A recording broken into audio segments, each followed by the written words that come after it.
Ah, allez, bonsoir à tous, bienvenue pour ce nouvel épisode où cette fois-ci j'ai le plaisir de recevoir Antoine.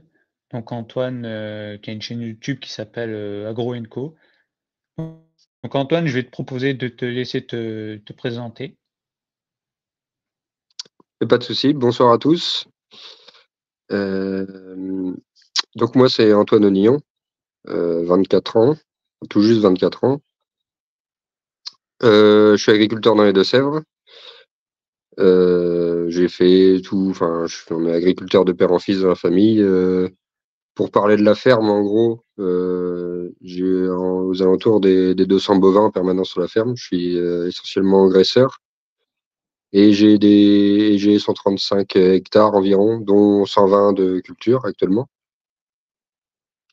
Et donc, oui, comme tu le disais, j'ai créé il y a 1 an et demi la chaîne YouTube Agro Co, plus le compte Instagram, même si en ce moment, c'est même le compte Instagram qui fonctionne mieux que la chaîne YouTube. On va savoir pourquoi. Pour l'instant, Mm. en ce moment, le trafic a l'air d'être sur Instagram, donc on travaille pas mal sur Instagram.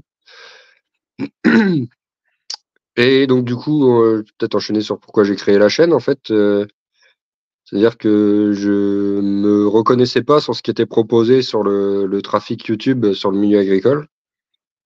C'est-à-dire que soit, soit on parle enfin, soit il y a du contenu travaillé, mais en gros, ça fait peu de visibilité parce que c'est pas digeste à écouter. Ou soit c'est que du matériel agricole, mais c'est que enfin, je sais pas comment expliquer, de la frime un peu. Mm. C'est-à-dire que c'est des Oui, grosses machines oui, en permanence, des gros tracteurs. je vois ce que tu veux dire, ouais. Mm. Sauf Tout à que, fait. en fait, moi, bon, au départ, ça met de la poudre aux yeux, on est content de voir ça et tout, ça nous plaît, et j'aime toujours regarder ça, c'est pas la question. Quand on rentre dans le milieu du travail, ce que j'ai fait très vite, parce que j'ai fait toute ma scolarité supérieure après le collège en apprentissage. Donc en fait, j'ai compris très vite que les belles machines et les gros tracteurs, si je voulais les conduire, soit fallait être salarié dans une grosse entreprise. Et si Mhm. je voulais m'installer comme, enfin, je suis pas installé actuellement, je suis encore salarié sur la ferme, mais c'est tout comme vu que c'est mon père le chef d'entreprise. En fait, j'ai vite compris que ces matériels-là, c'était juste dans mes rêves et que j'allais jamais pouvoir me les payer. Et que même plus tard, la réflexion a été plus loin, c'est-à-dire que ça sert même à rien de se les acheter, en fait. Donc en fait, je me retrouverai pas dans ce qui était proposé sur YouTube, que ce soit euh, comment l'élevage était intégré dans l'agriculture, ce qu'expliquaient les gens. Je trouvais que ça me manquait aussi beaucoup d'agronomie. C'est-à-dire que les mecs disent, bon, voilà, on fait ça, ça, ça, mais si en fait, tu te demandes même si les mecs savent ce qu'ils font, en fait, puisque quand on est rendu à utiliser 3 à 5 fongies, tu te dis, mais où est-ce qu'on s'en va? Mm. Et Et puis, puis pour présenter mon travail, en fait, tout simplement. oui, et Et puis faire surtout les vidéos que j'avais envie de voir sur YouTube, parce que je ne voyais pas. Je voyais pas cette vision-là, donc je me suis dit, bon, ben, il y a personne qui le fait. Je me suis dit, putain, il y aura peut-être quelqu'un de plus vieux que moi qui va s'y coller, parce que en France, c'est mm. ça, c'est que tant que t'as pas 40 ans, 20 ans de métier, t'as pas le droit à la parole. Je m'étais dit, il y a bien un mec de 40, ouais, 40, 50 ans qui va avoir la même vision que moi et qui va transmettre. Et j'ai l'impression que ce gars-là est jamais venu, donc j'ai dit, bon, ben, c'est bon, je m'y colle. Et puis, j'avais une idée, là, actuellement, je vis chez mes parents. Donc j'avais quelques économies de côté. Et en fait, ben, j'avais cette idée-là de présenter ce que je fais pour pourquoi pas un jour vivre de ce contenu-là, enfin dégager un revenu annexe de ce contenu-là, et pourquoi pas vendre des formations, c'est le but, pour mettre le pied à l'étrier sur mes idées et sur ma vision de l'agriculture. Et puis voilà, ben, on en est là aujourd'hui. Aujourd'hui, on a 2200 abonnés à peu près sur YouTube, et là, on vient de passer les 3700 sur Instagram hier, là. Donc ça monte doucement. Ça régresse pas, donc comme tout contenu travaillé, avec du contenu travaillé, ça met longtemps à intéresser les gens, mais au moins quand les gens ils s'abonnent, ils se désabonnent pas, quoi. C'est pas Quand les gens s'abonnent, c'est parce ils veulent savoir ce qu'est la suite, ils veulent apprendre des choses, donc c'est intéressant. Donc voilà. Oui, et je voulais rebondir sur ce que tu as pu dire précédemment au sujet du contenu YouTube. C'est vrai qu'en général, les mecs qui font des vidéos YouTube, en premier lieu, ceux qui ont marché, c'était des céréaliers, hein, en grosse partie, hein. Et puis aussi, tu as parlé du matériel. Je vais pas citer des noms de chaînes, mais les mecs montrent ce qui brille, tu vois, ce qui attire le public, les gros engins, mais il manque tout ce qui est beau, mais il manque pas l'autre côté de l'agriculture, quoi. C'est pas toujours rose, quoi. Et on le voit encore actuellement avec ce qui se passe avec les manifestations agricoles, que c'est pas tous les jours rose. C'est ça, puis il y a très peu de mecs qui font des vidéos réactions sur les manifestations. Là, normalement, il y en a une qui sort demain sur ma chaîne où j'essaye de faire le premier bilan de la première partie.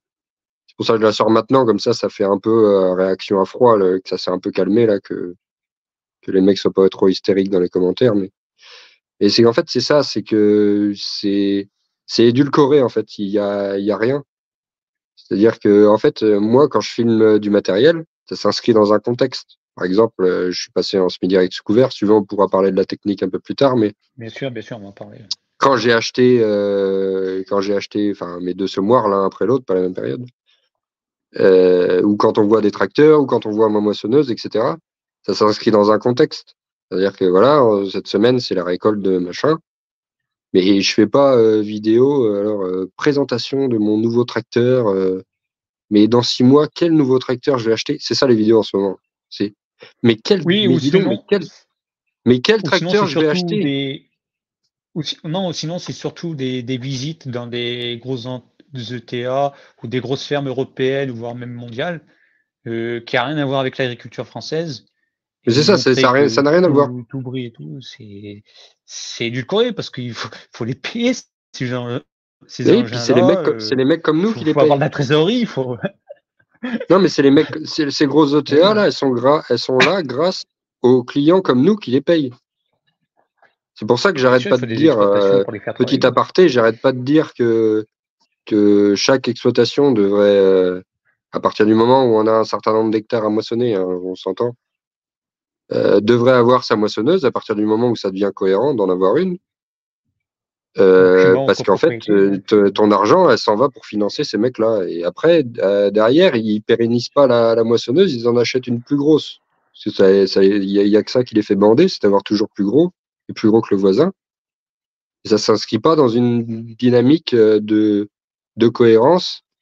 Et en gros, le message à chaque fois, c'est il y a du boulot dans l'agriculture, faut bosser, machin. Mais oui, il y a du boulot, d'accord, mais enfin, il faut que ça s'inscrive dans une cohérence et de nourrir les gens. Et ensuite, si on voit que ça sur YouTube, s'il y a un citoyen lambda, je me mets à la place d'un citoyen lambda qui a envie de se renseigner sur le monde agricole,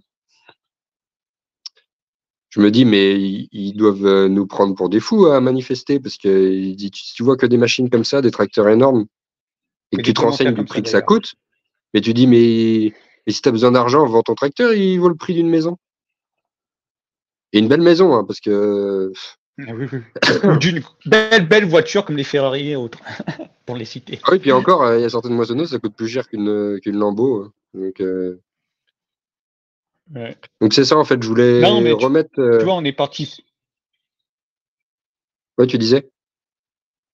Oui, je disais, on est parti sur le matériel. Tu as parlé de la grosseur, les ETA et tout.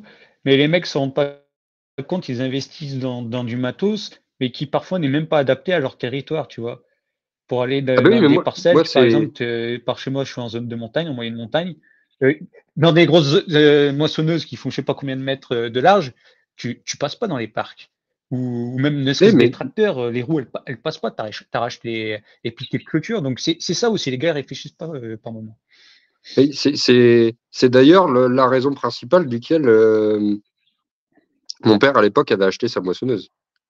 Ok, maintenant je fais partie de la ferme, donc voilà, mais c'est parce que un jour, ben, en fait, il y a un problème aussi de main-d'œuvre. Enfin, on pourra parler de pourquoi, du comment, des raisons dans l'entièreté pourquoi il manque de main-d'œuvre dans le milieu agricole. Mais en gros, ils se retrouvent face à un déficit de main-d'œuvre. Du coup, ils se disent, bah, j'ai un salarié, bah, je vais le rentabiliser au maximum, je vais prendre la machine la plus grosse possible pour être le plus rentable. Sauf que dans une région d'élevage comme la nôtre, c'est pas possible parce que pour accéder aux parcelles, c'est des petites routes. Il y a des haies de chaque côté, donc tu peux pas te ranger. Quoique quand tu as une machine, en face, moi, ma machine, bon, elle est hors gabarit routier parce que c'est une vieille machine, ils se posaient pas la question à l'époque. C'est pour ceux qui connaissent, qui sont fans du matériel agricole comme moi, c'est une 88-20 Jeune d'Air. Sans la coupe, ça fait 4,20 m de large. Donc, je laisse imaginer quand on se pointe sur la route, c'est un peu embêtant. On ne peut pas se croiser. Et donc, du coup, ce qui nous a motivé à acheter notre machine, c'est que c'était à l'époque où où les entrepreneurs ont commencé à passer des coupes de 5,50 m, 5 mètres ou 4,80 m, à passer à 6,50 m, 6 mètres, 6,50 m, 7 mètres, 8 mètres, et même maintenant, on est rendu à 9,30 m, 10 mètres. Mais mais les entrées des champs, elles ont toujours pas grandi et la taille des parcelles non plus. Et en fait, c'était sur un coup de tête, en fait, ça nous a vexé parce que, en fait, il y a l'entrepreneur un jour, enfin, l'entrepreneur avec lequel on travaillait à l'époque, il nous dit, enfin, il arrive à un moment, il arrive avec la grosse machine et tout, on se dit impeccable, putain, et nous, on était fans de matériel aussi à l'époque, ça nous a toujours fait rêver, le matériel agricole. Donc, quand il y avait l'entrepreneur qui arrivait, c'était l'événement de l'année. Pour moi qui étais enfant à l'époque, c'était l'événement de l'année qu'il fallait pas louper parce que je pensais qu'aller faire un tour de machine, voilà, que ce soit la batteuse ou l'ensileuse, moi, ça a toujours été ça qui me faisait rêver quand j'étais gamin. Et en fait, rendu aux moissons, l'entrepreneur, il arrive avec sa nouvelle coupe de 6,50 m, il me semble, c'était ça à l'époque. Et on lui dit, mais comment on fait là? On va pas pouvoir rentrer dans le champ.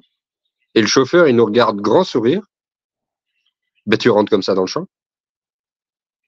Ouais, donc en fait, le champ de 30 arts que je me suis fait chier toute l'année à cultiver, va falloir que je rentre avec le chariot de coupe et mon tracteur, que je me mette en travers de l'entrée, que j'écrase la moitié du champ pour que tu arrives à moissonner. L'autre le regarde, grand sourire encore. Ben oui, tu veux faire comment de toute façon? Ah d'accord, donc elle a dit c'est comme ça que le monde agricole est en train d'évoluer. C'est ça là que sur les manifs encore, ils nous parlent tous là du bon sens paysan. Si c'est ça le bon sens paysan, il est déjà mort depuis longtemps à mon avis. Et en fait, c'est ça, en fait. Le monde agricole aujourd'hui, malheureusement, je pense que le bon sens paysan est déjà mort depuis longtemps. Et mon but, c'était de faire un retour, en fait, avec cette chaîne. C'est de rappeler deux, trois vérités. Rappeler sans attaquer les gens personnellement, sans attaquer les gens personnellement, sans juger les gens, mais par contre, juger les pratiques qui, pour moi, sont dénuées de sens maintenant, enfin, ça fait des années qu'on connaît les impacts, notamment le labour. Moi, c'est cheval de bataille, grosso Oui, modo, toi, c'est le non-travail du sol. c'est l'anti-labour, l'anti-travail du sol, sous toutes ses formes. Et rappeler pourquoi c'est nocif, pourquoi je fais ça de telle manière et tout, parce qu'il y a des raisons fondamentales. Et que même si on m'explique que ça marche pas, ça, en fait, c'est pas ça le débat. C'est qu'en fait, il faut faire fonctionner les choses parce que c'est comme ça qu'il faut les faire et pas autrement, quoi. Et on peut revenir sur ceux qui font des vidéos, c'est-à-dire que la plupart, dès qu'ils prennent des mauvais commentaires, ça les vexe et ça les froisse.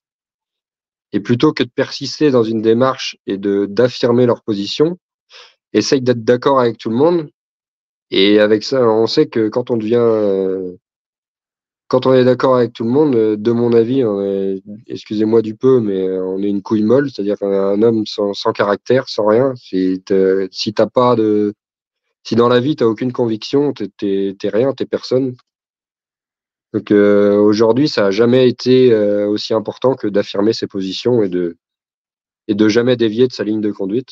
Ça, c'est ma vision des choses, quoi. Oui, ou sinon, parmi ces agriculteurs qui font des vidéos, derrière, il y a aussi tous les bourreaux de l'agriculture, hein, qui sont ben, les banques, spécialisées, hein, je ne vais pas en citer certaines, mais voilà, tu as aussi le syndicat majoritaire qui est la FNSEA, hein. Quand tu entends le discours de certains, ils font leur pub, quoi, c'est leur propagande quand ils s'expriment.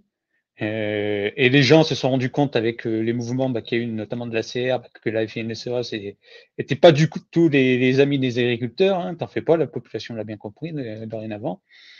Mm. Même certains agriculteurs l'ont bien compris aussi, hein, il y en a certains, il a fallu qu'il se passe ce genre de choses pour qu'ils comprennent qu'en face, en fait, ils étaient là pour les faire disparaître et prendre leur ferme pour que ça aille à des étrangers ou je ne sais quoi, hein, parce que quand on sait qu'il y a des grandes fortunes Ou que qui ça aille à investissent eux, dans la terre.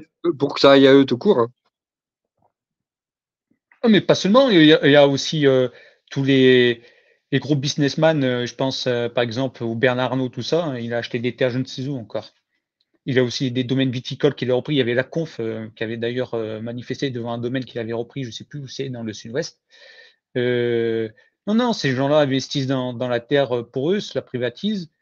Et pour ça, comment ça se passe? Tu tues les petits producteurs et puis tu, tu t'appropries leur terre et puis voilà. Hein. Ah ben oui, non, mais on est Tu d'accord que fais ton propre business. c'est ça Comme ça, l'objectif c'est de toi ces qui gens-là. as. Bien sûr, comme ça, tu as le monopole. Ça veut dire que c'est toi qui fixes les prix, tu cloisonnes tout et puis voilà. Bingo. Mm. C'est comme ça que ça fonctionne, malheureusement. Mais ça aussi, on peut aussi Tu veux peut-être embrayer sur rebondir le. dessus, non? Ouais. De quoi? Ah, il y a un petit décalage, je me rends compte là. Tu as un peu Ouais, un petit j'ai décalage avec moi. l'impression. Ça doit venir de ton dos. Mm. Non, vas-y, continue. C'était intéressant ce que tu allais entamer. Ouais, tu allais rebondir sur ce que j'avais dit. Non, c'est qu'en fait, pour parler de. Moi, j'aimerais rappeler deux, trois choses sur le monde paysan, mais même au niveau mondial. C'est-à-dire que là, en ce moment, le fait, quand on parle des libres-échanges, le débat, il dévie sur oui, on nous met en concurrence avec des gens, on nous met en concurrence avec les agriculteurs de l'étranger, mais on a oublié que les agriculteurs de l'étranger, c'est des mecs comme nous. Vous croyez que les responsables politiques Bien des sûr. autres pays, ils font pas pareil avec eux qu'avec nous? Je pense qu'on a beaucoup plus de points communs avec des paysans brésiliens, avec, avec des paysans ukrainiens, parce qu'on parlait de l'Ukraine, on parlait des poulets de l'Ukraine, alors qu'en fait, c'est qu'une ferme du poulet d'Ukraine, là, le fameux poulet Et d'Ukraine là, qui qu'appartient à arrive un en ce moment Français. en Hein. Europe. Qu'appartient à un Français, comme je crois que je l'ai dit sur la vidéo avec Sébastien. Beaucoup d'exploitations en Ukraine appartiennent à des Français. Hein. Parce qu'il y en a Oui, en beaucoup qui ont plus. senti le business là-bas. Parce que la terre est pas bien chère, contrairement en France, qui sont allés investir là-bas. Et beaucoup, c'est géré par des Français. Hein. Bah, c'est l'ex-URSS, donc ça s'est effondré pendant la guerre froide, donc de toute façon, enfin même Mm. avant. Enfin, le communiste a tout fait, le communisme a tout fait effondrer. Mais il faut rappeler quand même on a plus de points communs avec des paysans étrangers qu'avec des Parisiens, par exemple. Pourtant, ils sont français comme nous, mais il y a une large C'est ce qu'on différence disait avec Damien. anthropologique Ouais. des mecs. C'est-à-dire, on s'entendrait plus avec un paysan Mm. texan Ouais, c'est ça. qu'un Brésilien, qu'un Argentin, plutôt que des citadins, peu importe d'où ils viennent. Avec un New-Yorkais. Oui, voilà, pareil. Mm. Enfin, même un mec qui serait à 1 heure de route de chez moi, hein, un mec Mm. qui habiterait en ville.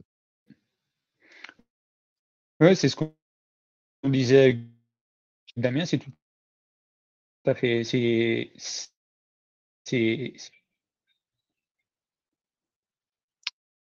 Je t'entends mal, là, ça coupe. sûr. Attends, je vais me rapprocher de la box. Ça se trouve, c'est ça Non, mais qui fait que. totalement. Et d'ailleurs, aussi, il y a souvent on entend ce discours comme quoi nous en France on est les meilleurs, on produit les meilleurs produits. Ah, tu m'entends mal? Si, ouais, je t'entends mal. Attends, je me C'est bon là, rapproche tu de la m'entends bien? box. Ouais, mais je disais Oui, en fait, qu'on cette entend souvent agriculture française qu'on fantasme, ce elle aussi, discours en fait, elle bat de l'aile en comme ce quoi en moment. France on a C'est-à-dire les que. meilleurs produits, on est ceux qui bossent le mieux, machin et tout. Mais oui, on a de très bons produits, on a des agriculteurs qui font. Ouais. Si tu Ouais, veux, je je peux t'entends, me je mettre sur t'entends. pause hein, et on reprend. Hein. Non, non, mais enfin, je me suis mis à côté de la box, là. Alors, attends, j'essaye de mettre le téléphone en équilibre. Ouais, vas-y, vas-y.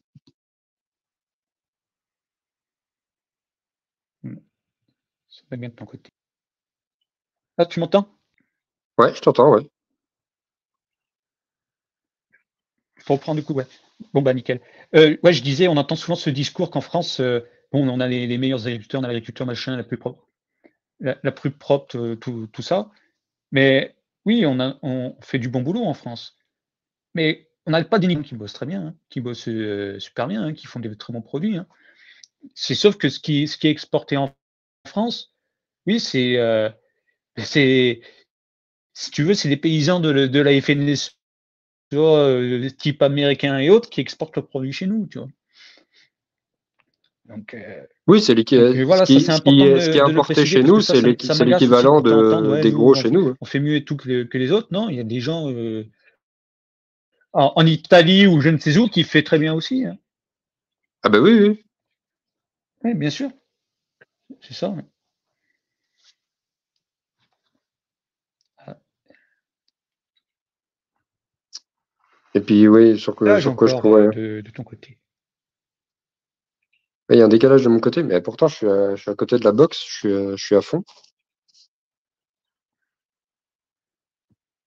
Je sais pas, Je suis à fond, toi. là c'est nickel, j'ai l'impression que. Ouais, là c'est nickel, ça décale plus, c'est nickel. J'espère que ça va Ah. rester comme ça. Oui, vas-y, tu peux reprendre du coup. Même justement, je me posais la question sur quel sujet Ah bah écoute, enchaîner, bah mais si tu veux, après, oui, je, oui, oui, vas-y, vas-y, je t'entends. ouais, on va continuer. Oui, on était parti sur le matériel et puis on a expliqué, oui, aussi tout ce que les accords de libre-échange comme on a pu citer là. Mais aussi, j'aimerais que tu nous parles justement, tu voulais nous parler du SMI direct puisque c'est ton cheval de bataille. Tu parles beaucoup de Hmm, ça. D'ailleurs, tu travailles avec ça sur ton exploitation. Donc, si, je voudrais que tu ouais, expliques aux gens qu'est-ce que c'est que le SMI direct, comment tu travailles, parce que les gens, ils connaissent tous la charrue, tu vois, l'image de la charrue, tout ça, et j'aimerais que tu expliques ouais, aux gens. ouais. En fait, bah déjà, il y a deux semi-directs à pas confondre. Il y a celui que j'essaye de mettre en place sur la ferme, c'est-à-dire que c'est du semi-direct sous couvert. Et il y a des gens qui fonctionnent en semi-direct, mais juste en technique de culture, c'est-à-dire qu'ils ont un semoir de semi-direct, c'est plus pratique. Ils sèment en direct et c'est compagnie, mais il n'y a aucune recherche agronomique ni rien. Et ce semi-direct là, et à court terme, enfin, sur du long terme, ça marche pas parce que ton sol il se compacte.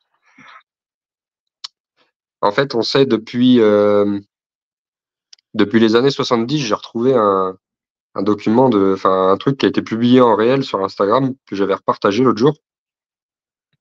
Dans les années, il me semble que c'était en 76 ou 74. Et en gros, on se posait déjà les questions sur l'impact du labour, sur l'érosion des sols, etc. Enfin, ça fait longtemps qu'on sait qu'il faut plus labourer, machin. Même nos ancêtres, il y a des milliers d'années, se rendaient bien compte que travailler la terre, c'était un problème. Donc en fait, le travail du sol, ça part d'un constat. Les 6 premiers millénaires d'agriculture, enfin 6 000 ou 10 000, ont créé 1 milliard d'hectares de désert. Donc déjà, ça part du principe qu'en fait, ce problème-là, ça fait longtemps que ça existe, puisque le Sahara, à la base, c'est une forêt tropicale. Je sais pas si Bien les sûr, gens c'était une s'en forêt. rendent compte. L'Afrique, c'est à l'heure actuelle le continent le plus riche du monde en termes de matières premières et voilà. Mais avant, c'était 100 fois pire. C'est-à-dire qu'il y avait une forêt tropicale au-dessus, des oasis partout. C'était encore plus riche que ça l'est à l'heure actuelle. Et en fait, on ne sait pas depuis des milliers d'années, on ne sait pas produire sans massacrer la terre à coups d'outils. Et c'est depuis les années 70 là qu'on sait que les impacts que ça a et qu'on essaye et qu'avec l'ingénierie, parce que c'est ça avant qu'on n'avait pas, avant on le savait que ça faisait des gros dégâts, mais on n'avait pas l'ingénierie. Et les ingénieurs enfin, ont aidé. Il n'y a pas que du mal dans l'ingénierie, hein. Quand je parle du matériel agricole, je parle des déviances, je ne parle pas de ce qui est vraiment utile. pour nous aider à construire des semoirs de semi-direct pour faire du semi-direct. Et en fait, le but du semi-direct sous couvert, la technique que je pratique, en fait, c'est de supprimer le travail du sol complètement par des outils mécaniques. C'est-à-dire que je tolère même pas. À l'heure actuelle, peut-être que je vais revenir deux, trois, ça dépend comment mon truc va évoluer, mais peut-être que je ferai des fissurations dans 10 ans peut-être, mais je pourrais le faire que quand j'aurai fait du semi-direct depuis 10 ans, parce que il y a que là que je saurai si je dois faire ces travaux-là. Mais pour l'instant, c'est tolérance zéro. Donc tout ce qui est les bineuses et compagnie, c'est aussi du travail du sol. Donc on supprime et on les supprime pour le remplacer pas par plus de travail du sol, parce qu'il faut que le sol il continue à travailler, mais par du travail du sol par des plantes, par des racines, par des associations de plantes. Pour au contraire encore plus booster la vie du sol et que le sol travaille plus, quoi, et faire remonter les taux de matière organique. Enfin, après, on peut revenir sur le détail, on peut embrayer sur plein de sujets, mais le point de départ, c'est ça, Oui. c'est que le travail du sol est extrêmement nocif et il faut le stopper et le remplacer par quelque chose. Donc, on remplace par des plantes. Et le but, c'est que ce soit couvert, que le sol soit couvert en permanence. Et Voilà. d'ailleurs, tout ça, Claude et Lydia Bourguignon l'expliquent très bien, hein, deux anciens agronomes de l'INRA, Hmm. qui l'expliquent très bien, hein. Ils nous l'ont démontré. Donc, euh, donc voilà. Bah, Et en depuis les années plus, 80 qu'ils le disent. bien sûr, ouais. Et en plus, comme c'est expliqué dans ce système, tu peux avoir une autre culture derrière. Donc, par exemple, si tu as expliqué sur ton exploitation, donc les cultures, c'est tout autoconsommé pour le troupeau ou culture de vente également? Il y a un peu de culture de vente, mais sauf que là, la transition de semi-direct a un peu diminué les cultures de vente parce que il y a forcément des essais, il y a forcément des Mmh. loupés, des moyennement réussis. Et d'ailleurs, ça contribue encore une fois à ce que je disais tout à l'heure sur le pourquoi de la chaîne YouTube, c'est-à-dire que on a l'impression qu'on a que des stars qui réussissent tout. Et en fait, aujourd'hui, on a l'impression que c'est pas autorisé de montrer qu'on a loupé. Et surtout d'en tirer les Ben, conclusions, parce que l'agriculture a fait d'essais, hein. comment? L'agriculture, L'agriculture? elle fait d'essais, hein. Elle fait d'essais, l'agriculture. Oui, Tu fais des de essais base, pour voir, oui, mais donc, sauf qu'aujourd'hui, il y a plus de tolérance de louper. Les mecs, ils veulent plus ben, c'est faire parce d'essais, ils veulent. ils font la même chose depuis 50 ans, plus 60 ans. Ils font la même technique que leurs parents, leurs grands-parents. Donc, il Hmm. n'y a pas d'innovation, quoi. Non, la rotation, c'est blé, orge, colza, ou en élevage, c'est régras, blé, maïs. Enfin, Pour le maïs, ouais, c'est ça. c'est régras, blé, maïs, et les mecs te parlent de disques, je dis des conneries, mais les mecs mettent trois graminées, et ils te parlent de biodiversité, en fait. La rotation, c'est régras, blé, maïs, c'est trois graminées, et ils te parlent de biodiversité. T'as aucune biodiversité, t'as trois graminées. T'as zéro crucifère, t'as zéro légumineuse, t'as rien. Euh, Là où il et y a à de la partir de là, t'es biodiversité, c'est les obligé. prairies naturelles, hein. T'as je sais pas combien Ouais, puis d'espèces dans une encore, prairie naturelle. encore, Et ils encore nous ont, aujourd'hui. si sur les 135 hectares, j'ai 120 cultures, c'est qu'ils nous ont supprimé l'ICHN. Il y avait une aide, Aussi. en fait, c'était une prime à l'hectare de prairie. Donc, en fait, c'était une aide à l'élevage déguisé. Si on a des prairies, c'est pas pour faire joli, c'est pour mettre des animaux dessus. Oh, oui, et il y en a, s'il n'y avait pas eu l'ICHN, ça fait un moment qu'il n'y aurait plus de prairies, je pense. Mais c'est ça. Puis en fait, les marchés sont tellement tendus au niveau de l'élevage que en fait, ben, c'est plus rentable de mettre des cultures que de les laisser en prairie.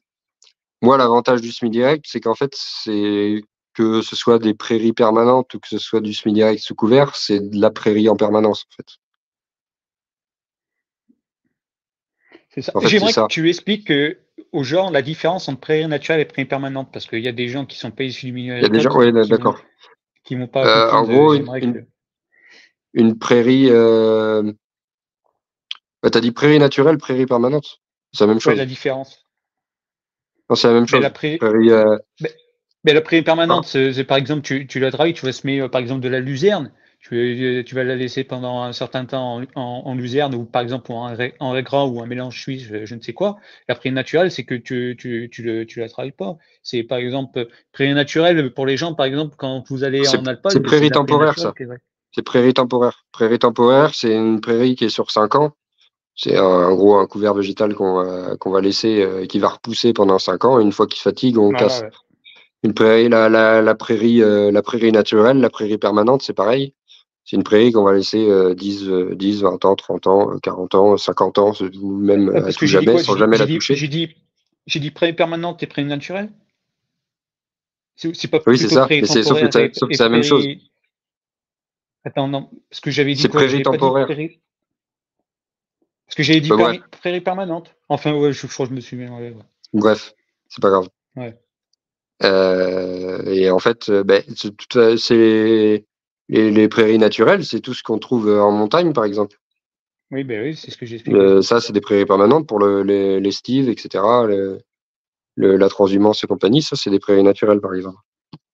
Donc, à tous nos citadins qui pensent que quand ils font des randonnées en montagne, c'est la nature, c'est à tout le monde. Non, c'est Et puis s'ils même veulent quand faire vous du êtes en ski randonnée d'hiver, de il faut montagne, bien qu'il y ait. le terrain est à quelqu'un. T'es Et chez puis s'ils quelqu'un, t'es veulent, pas chez toi. et puis s'ils veulent faire du ski d'hiver, il faut bien qu'il y ait du troupeau qui pâture. Oui, mais d'ailleurs, je l'ai appris récemment, ça. C'est une des raisons de pourquoi il y a de plus en plus d'avalanches. Ça n'a rien à voir avec le réchauffement climatique, c'est qu'en fait, on classe de plus en plus de zones de pâturage d'estive en, en zone protégée, parce que tu comprends, il y a des fleurs, il faut les protéger. Oui. Donc du coup, il y a des espaces qui sont en montagne qui sont plus pâturés par les brebis, etc. Et en fait, Puis il y a le problème du loup aussi. le problème du loup et aussi ce problème-là où, enfin, dans tous les cas, c'est les écolos qui nous remettent le loup, c'est les écolos qui classent ces zones-là en zones protégées. Et en fait, les brebis vont plus pâturer à certains endroits, que ce soit à cause de, comme tu viens de dire, du loup, de l'ours ou des zones protégées. Et en fait, pour que la neige adhère l'hiver, il faut que ce soit tondu par les brebis avant que la neige revienne. En fait, sinon la neige tient pas, ou alors elle tient un temps et ensuite on a des avalanches. Donc Oui, et ça, puis tu vois, c'est un des objectifs de la prairie permanente. C'est par exemple en montagne, quoi. c'est ça. Et tu vois, tu as parlé du loup, c'est une problématique. Mais c'est surtout, c'est pas sa réintroduction, c'est qu'ils empêchent de le réguler. C'est que ça prolifère comme les sangliers, ces trucs. Donc, il y a pas de régulation. C'est ça. C'est de pire en pire, quoi. Puis c'est surtout qu'il me C'est ça semble le que vrai problème. c'est pas l'espèce d'origine en plus. Ouais, je sais pas d'où ça vient. Il Je me sais que semble que par l'espèce exemple, d'origine, les elle chassait ours dans les pas. Pyrénées, je sais plus, mais je sais par exemple pour les ours, je sais que c'est pas l'espèce d'origine puisqu'ils sont allés les chercher en Slovénie. C'est plus des ours des C'est ça, c'est Pyrénées. que on n'a pas l'espèce d'origine, donc celles qui nous ont remis, ils ont tendance à attaquer directement le troupeau et pas aller chasser pas aller, pas aller bouffer les charognes, pas aller dans les rivières pour les poissons ou les gibiers style chevreuil, etc. Ils vont direct à s'attaquer au plus facile, c'est-à-dire à des troupeaux de brebis, etc. Ou même dans certains départements, il y en a même qui sont emmerdés directement sur leurs exploitations où ils se font bouffer des veaux et des bêtes malades. Donc c'est même pire que de l'avoir laissé à l'époque, quoi. Et puis les Je gens suis persuadé que si nos anciens l'avaient supprimé, c'était pas pour rien. après les anciens ont supprimé le loup aussi parce qu'il y avait aussi une question religieuse à l'époque. C'est qu'on racontait pas mal d'histoires sur le loup, tu sais, le grand méchant loup qui bouffe les gamins. Il y avait une certaine psychose liée au diable, peut-être des trucs comme ça à l'époque, vu qu'ils étaient très croyants, les vieux. Et puis, surtout, c'est pas très loin de chez moi aussi, il y a eu la bête du Gévaudan. Donc, tu parles, il y a eu pas mal de loups qui ont été massacrés. Et il y avait beaucoup aussi cette image et tout, que la bête va s'attaquer aux enfants, des trucs comme ça. Donc, il y avait aussi cette partie-là où ils n'ont pas hésité à descendre quelques loups, totalement les faire disparaître pour aussi des raisons aussi de croyance. Peut-être, mais je pense que ça a dû vraiment arriver. Des gamins qui se sont fait bouffer en pleine nuit. Et je pense que ces histoires-là, on Ah va ben dans pas. le loup en réalité, il s'attaque à plus. S'il te sent faible, par exemple, si tu bois t'es blessé, un truc comme ça, il viendra t'attaquer. Par contre, si tu es en pleine possession de tes moyens, c'est pas courageux, un loup, hein. Il viendra pas te sauter dessus, hein. Ouais, enfin, un gamin de C'est 5 comme un ans. fuyard, hein, comme métier. Ouais, ouais, mais un gamin, oui, il l'attaquerait, mais après, après voilà quoi. Mais bon, il y a aussi eu pas mal de trucs comme ça. Hmm. Non, mais il y a des promeneurs qui bientôt vont être surpris. Bah, pour les ours, c'est déjà le cas en Slovénie. D'ailleurs, d'où viennent les ours qui sont dans les Pyrénées, il y a pas mal de morts apparemment en randonnée. Ah oui, comme t'as été face à un pépère de 400 kilos, ça Bah doit après, pas tu me être. diras, ça fait partie de la faune sauvage, hein. Tu vas en Afrique, tu tombes sur un lion, hein. Oui, voilà, oui, oui. Donc, Non, donc bon, bon, y a pas de souci. Ouais, mais on était sur les prairies, ouais. Donc, oui, on est parti c'est ouais, sur les c'est problématiques la dernière qu'on peut découverte rencontrer. du dernier siècle. C'était cultiver les terres agricoles comme des prairies, parce qu'avant, on faisait pas ça. Euh, Avant, en fait, avant le semi-direct, on n'a jamais fait d'agriculture sans soumettre. Je sais pas si je me fais bien comprendre, mais en gros, pour qu'on ait un retour, ça c'est un principe métaphysique de base, c'est-à-dire que pour recevoir, il faut donner. Et en fait, on a appliqué ça à tout avant. C'est-à-dire que, par exemple, pour faire du feu, tu mets du bois dedans, ça continue de brûler, donc tu donnes. L'élevage, c'est pareil, tu donnes à manger. Pour qu'il y ait reproduction, il faut qu'il y ait don de spermatozoïdes dans utérus. C'est pareil, il y a toujours un système de dons et même on peut aller plus loin. Si tu donnes de l'affection, tu donnes de l'amour aux animaux, tu t'en prends soin pour qu'ils soient en bonne santé, pour que ça se passe bien. C'est le Et principe de la là, biodynamie, ça aussi. oui, bah oui, oui, oui, bah oui. Mm. Et et en fait, il y a que en grande culture ou même en maraîchage qu'on continuait à matraquer les sols à coups d'outils. C'est un peu ce que la comparaison que j'ai trouvée il y a pas longtemps, c'est un peu la comparaison du gamin qui se fait racketter dans sa cour de récré. C'est-à-dire que les gens, enfin le racketteur, tous les matins, il demande son goûter au gamin. Et sauf qu'en fait, le racketteur, il se pose pas la question si le gamin, il y a un matin, il va essayer de trouver des stratagèmes. Donc au départ, il commence à essayer de contourner le mec le matin, à faire le tour, à longer les murs, etc., à se planquer, etc. Sauf qu'il y a un matin où il vient sans goûter, en fait. Ou peut-être qu'il y a un matin, même, il vient en sachant se battre. Et là, ça change tout. Et l'agriculture actuellement, c'est ça, c'est-à-dire qu'on est en train de se prendre les gens qui me disent que ma technique ça marche pas, c'est les premiers à me dire que un jour je vais me prendre le mur en pleine gueule.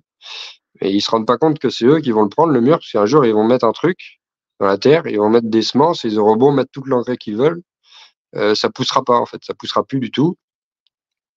Et c'est déjà le cas, c'est déjà ce qui est en train de se passer à certains endroits. J'ai discuté avec un technicien l'autre jour où il avait été faire des stages dans le sud, dans le sud-ouest. Il y a des endroits dans le sud-ouest, il me semble qu'il y a quelques régions de basse montagne et tout. Et il me parlait que sur certains terrains, les mecs remontaient la terre au bulle, par exemple. Mm. Oui, je suis pas étonné. Donc même là, en fait, même rendu à ce niveau-là, il n'y a aucune remise en question. Bon, la terre, elle est en bas du champ. Bon, je vais appeler un bulle et puis on va la remonter, puis on recommencera. Ça rejoint quand je parlais de bon sens au début. Les mecs, ils ont eu des ravinements de terrain à 3-4 mètres de profondeur. Et ils se disent pas, putain, je fais peut-être de la merde, est-ce qu'il y aurait pas un problème quelque part? Est-ce qu'il faudrait pas que je trouve une solution, quoi? Et tu vois, pour appuyer ce que tu viens de dire sur le semi-direct, pour dire aux gens que ça marche, parce que vu que tu as pas mal de critiques sur le fait que, soi-disant, ça ne marche pas, que c'est de la merde et tout ça, Hmm, il y a Baptiste Savant que j'ai cité dans la vidéo avec Sébastien, qui est un grand monsieur de l'agriculture. Bah, hmm, Baptiste, dans le Cantal, quand il était encore associé avec son fils, avant que son fils ait des buffles, eh ben, ils étaient trois associés sur l'exploitation Baptiste Hectare, et aujourd'hui, ça fait une vingtaine d'années qu'ils utilisent semi-direct. Hein. Ça fait une vingtaine d'années qu'ils ne font plus de labour. Donc, pour montrer qu'avec peu d'hectares, tu peux avoir une certaine, on disait au début, avec ce qu'expliquait Lydia avec Claude Bourguignon. Hein. Donc voilà, pour appuyer sur ce que tu disais, c'est que ça marche. Et ça marche encore aujourd'hui avec l'élevage de début fin. Et ça marche même mieux. Ça marche même mieux avec moins d'intrants. En fait, c'est cette réalité-là qu'il faut ramener. Je le répète souvent sur ma chaîne, mais bon, on va encore le répéter parce que vu qu'aujourd'hui, à l'heure actuelle, pour faire passer des messages, il faut matraquer le cerveau des gens en répétant, en répétant. Il faut expliquer. Bon, en haut à droite ou en haut à gauche de l'écran, il n'y a pas marqué BFM, mais on va expliquer nous aussi. En gros, 80% des mauvaises herbes germent à cause du travail du sol. Donc déjà, à partir du moment où vous passez en semi-direct, dans les 5 années à venir, vous avez supprimé 85% des désherbants. Donc pour ceux qui n'arrêtent pas de m'expliquer qu'en semi-direct, on a tout le temps le pulvé sorti, si vous avez vu des mecs faire ça, c'est qu'ils font n'importe quoi. Oui, parce que quand tu désherbes, il n'y a pas de concurrence après. Elles peuvent profiler, je vais arriver à le dire, proliférer les mauvaises herbes. Oui, c'est ça. Et après, c'est un autre principe, c'est-à-dire que quand tu vois ça, on parlait tout à l'heure de la biodynamie, etc., tu t'aperçois qu'en fait, il n'y a pas de mauvaises herbes, il n'y a que des non désirés. Mais après, il ne faut pas tomber dans l'extrême inverse, c'est-à-dire d'être un fou des plantes et de faire, waouh, c'est génial la biodiversité. Non, mais il faut qu'il y ait des. Non, il y a un moment, il faut domestiquer la nature pour lui faire pousser ce qu'on veut. Et dans le même temps, on supprime aussi 80% des maladies, au minimum. C'est-à-dire qu'en fait, ça aussi, personne ne sait, tout le monde. Et on peut en venir aussi sur un autre sujet. En fait, tout le monde traite les problèmes, mais jamais les causes. Et ça, c'est un principe général en ce moment en France. Il n'y a pas que dans le milieu agricole.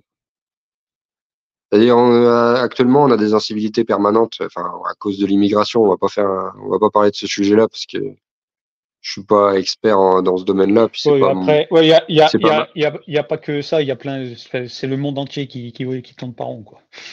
Oui, non, mais oui, mais on va parler de la France parce que ça, c'est ce qui nous intéresse, ou en tout cas la francophonie. C'est peut-être des Belges ou des Suisses qui nous regardent, ou des Québécois. Oui.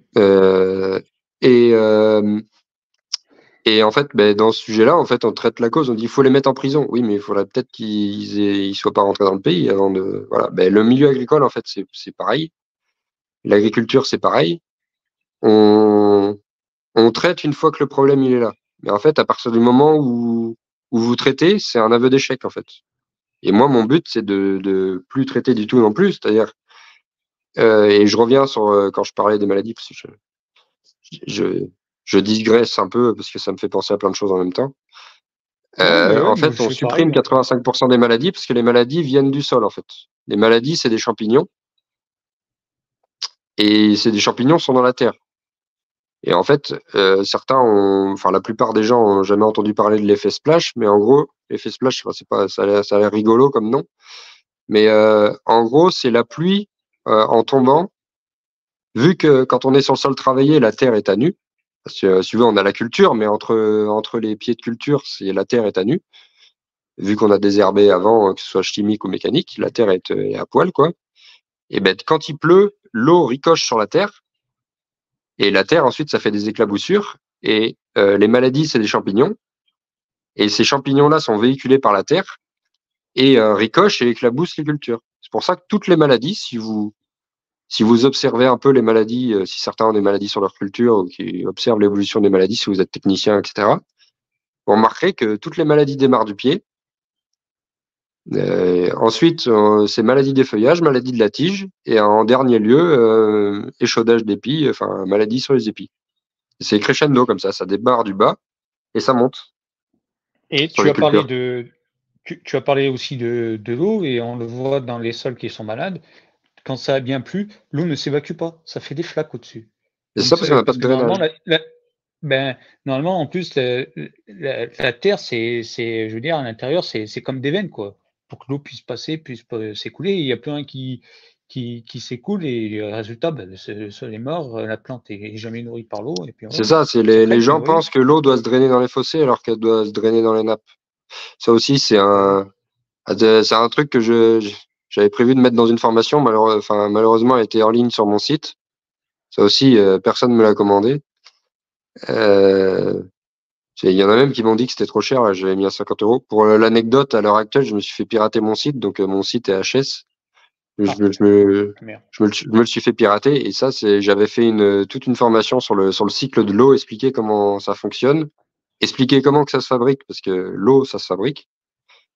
On peut même l'expliquer brièvement, comme ça, histoire de faire exploser le cerveau des gens, parce que c'est tout con, en fait.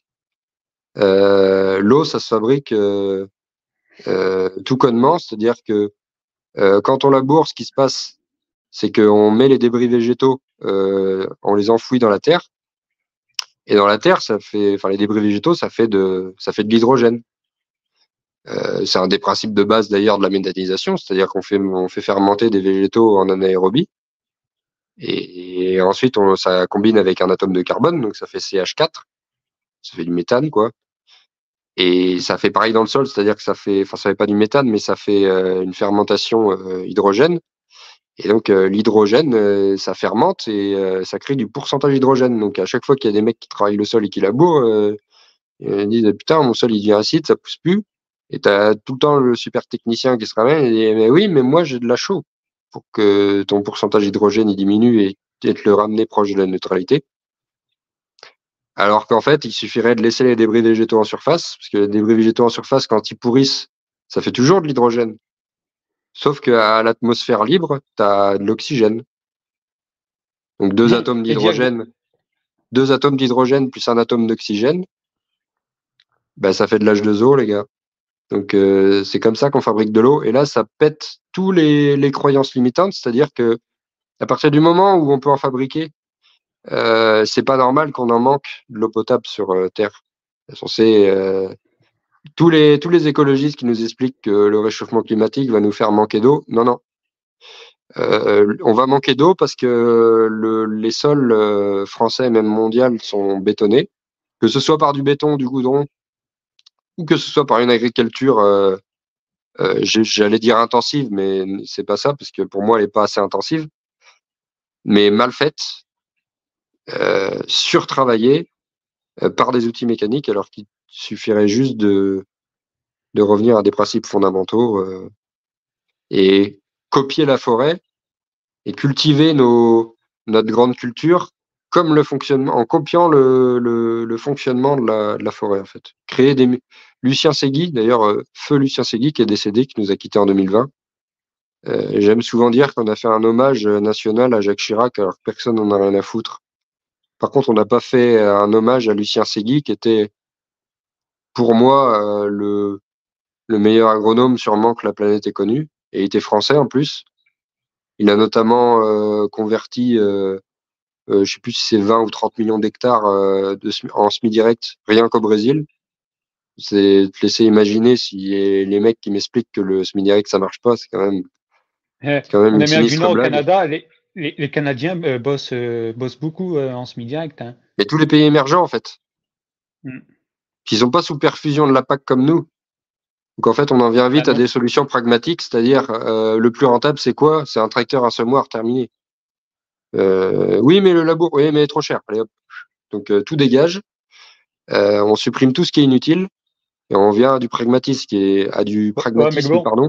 C'est-à-dire en- en- de la semence, un semoir terminé, et on met un peu d'engrais ou s'il y a besoin, et terminé, récolte. Là.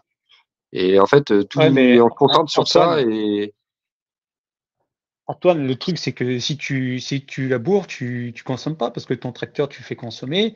Ça fait vivre les raffineries, tout ça, tu vois, ça fait vivre tout un microscope. Du coup, ça intéresse pas l'Union européenne et tout l'agro-business si et tu c'est fais ça. qu'une seule chose à la fois, tu vois. Puis ça fait pas durcir le zizi de celui qui est sur le tracteur aussi. C'est Aussi, ceux surtout qui aiment ça. ça, ouais, qui aiment passer leur journée Mais c'est ça, c'est qu'en fait, sur un tracteur. c'est que malheureusement, alors, mais je dis ça de manière très provocatrice, mais parce que j'étais le premier comme ça. Si je me permets de dire un truc comme ça, en fait, à l'époque, dans les années 80, c'est Claude Bourguignon qui disait ça. Sauf que Claude Bourguignon, en fait, très peu l'ont écouté au final. Déjà parce que pour moi, il était trop en avance. C'est-à-dire que les mecs étaient pas assez dans la merde pour l'écouter. Et Enfin, aujourd'hui, à j'ai l'étranger, l'impression on l'a qu'on est trop écouté. dans la merde pour que ça écoute. Mais Pourquoi? pour en revenir à ce que je disais, en fait, vu que lui, il a jamais été agriculteur, en fait,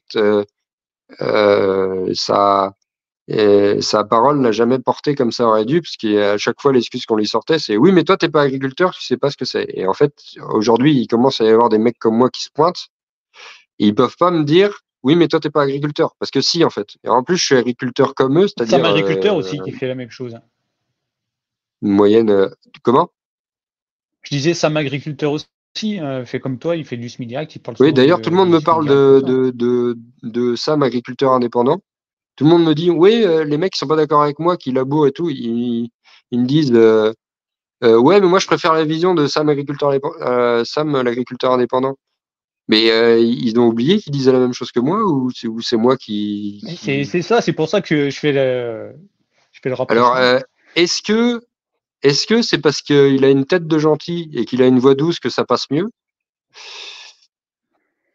Je sais Je pas, sais pas, j'en sais parce que c'est rien. que des mecs qui labourent qui m'ont dit que c'était C'est vrai que contrairement à toi, il est pas clivant dans ses propos. C'est vrai que il est plus lisse, il cherche pas à, à, à confronter, je veux dire, Ah bah, j'ai regardé ses comme toi dernières tu le vidéos sur fais. les manifestations, il dit exactement la même chose que moi. Il le dit de manière, il commence à être comme moi justement un peu plus clivant parce qu'il commence à en avoir marre lui aussi. Je suis pas en contact Ah avec bah lui, s'il mais commence à devenir un peu plus radical, ça devient intéressant. ben c'est ça. Mais il faut parce qu'en fait, c'est ça qui se passe. En fait, je pense que moi, à mon Bah système, oui, malgré le peu d'audience que j'ai converti plus de monde à mon système en étant clivant, parce que de toute façon, je sais que très bien que les mecs bornés, je les toucherai pas. Donc autant les brusquer un peu, qui soient un peu virulents dans les commentaires, qui commentent, qui me fassent monter l'algorithme et tout, et toucher les gens qui sont de bonne foi. Qui est en fait, et c'est ça que j'arrête pas de dire aux gens. Je dis en fait, je suis pas là pour te dire ce que tu as envie d'entendre en fait. Et c'est dernièrement quand je partage des trucs en story un peu percutants, les mecs qui réagissent, mais je leur dis bien, je leur envoie des vocaux maintenant sur Insta parce que maintenant on peut faire ça. Et je leur explique bien Mhm. qu'il y a un moment, il faut qu'ils se Ouais. rappellent qu'on est dans la même équipe, que je suis agriculteur en fait aussi, et qu'on est tous dans la même merde, et qu'en fait je suis pas là pour être gentil avec eux ou quoi que ce soit, je suis là pour présenter mon travail. Et je leur explique aussi quand ils me traitent d'arrogant et qu'ils commencent un peu à m'insulter et à me traiter de débile, je leur explique aussi que en face de moi ils me l'auraient pas dit, et que si jamais ils auraient eu le courage de me le dire quand même, ils auraient pris une gifle. Parce qu'en fait, on parle pas comme ça aux gens en direct. Il y a personne qui m'a jamais traité d'arrogant en face, quoi. Mais tu vois, Donc pour voilà. rebondir sur ce que tu viens de dire, je me demande si on est bien sur le même bateau, parce que quand tu vas, par exemple, sur la page des producteurs de lait sur Facebook, il y en a qui disent qu'ils sont pas mécontents du prix actuel du lait par Sodial, tu vois, parce que j'ai vu quelques publications, les mecs sont contents parce qu'en juillet, ils vont avoir une petite ristoune, tu vois. Mais tout va bien, le prix du lait n'a jamais été aussi haut. Ils sont tout contents de participer aux réunions de leur COP, tu vois, des bons collabos de premier augure. Et comme j'ai pu dire à les collègues agriculteurs, je me ferai un plaisir de venir le jour où leurs vaches vont monter dans le camion pour partir à l'abattoir parce que ces crétins ne pourront plus payer leurs charges qui seront en dépôt de bilan parce qu'ils n'ont pas voulu bouger leur cul pour essayer de sauver leur peau.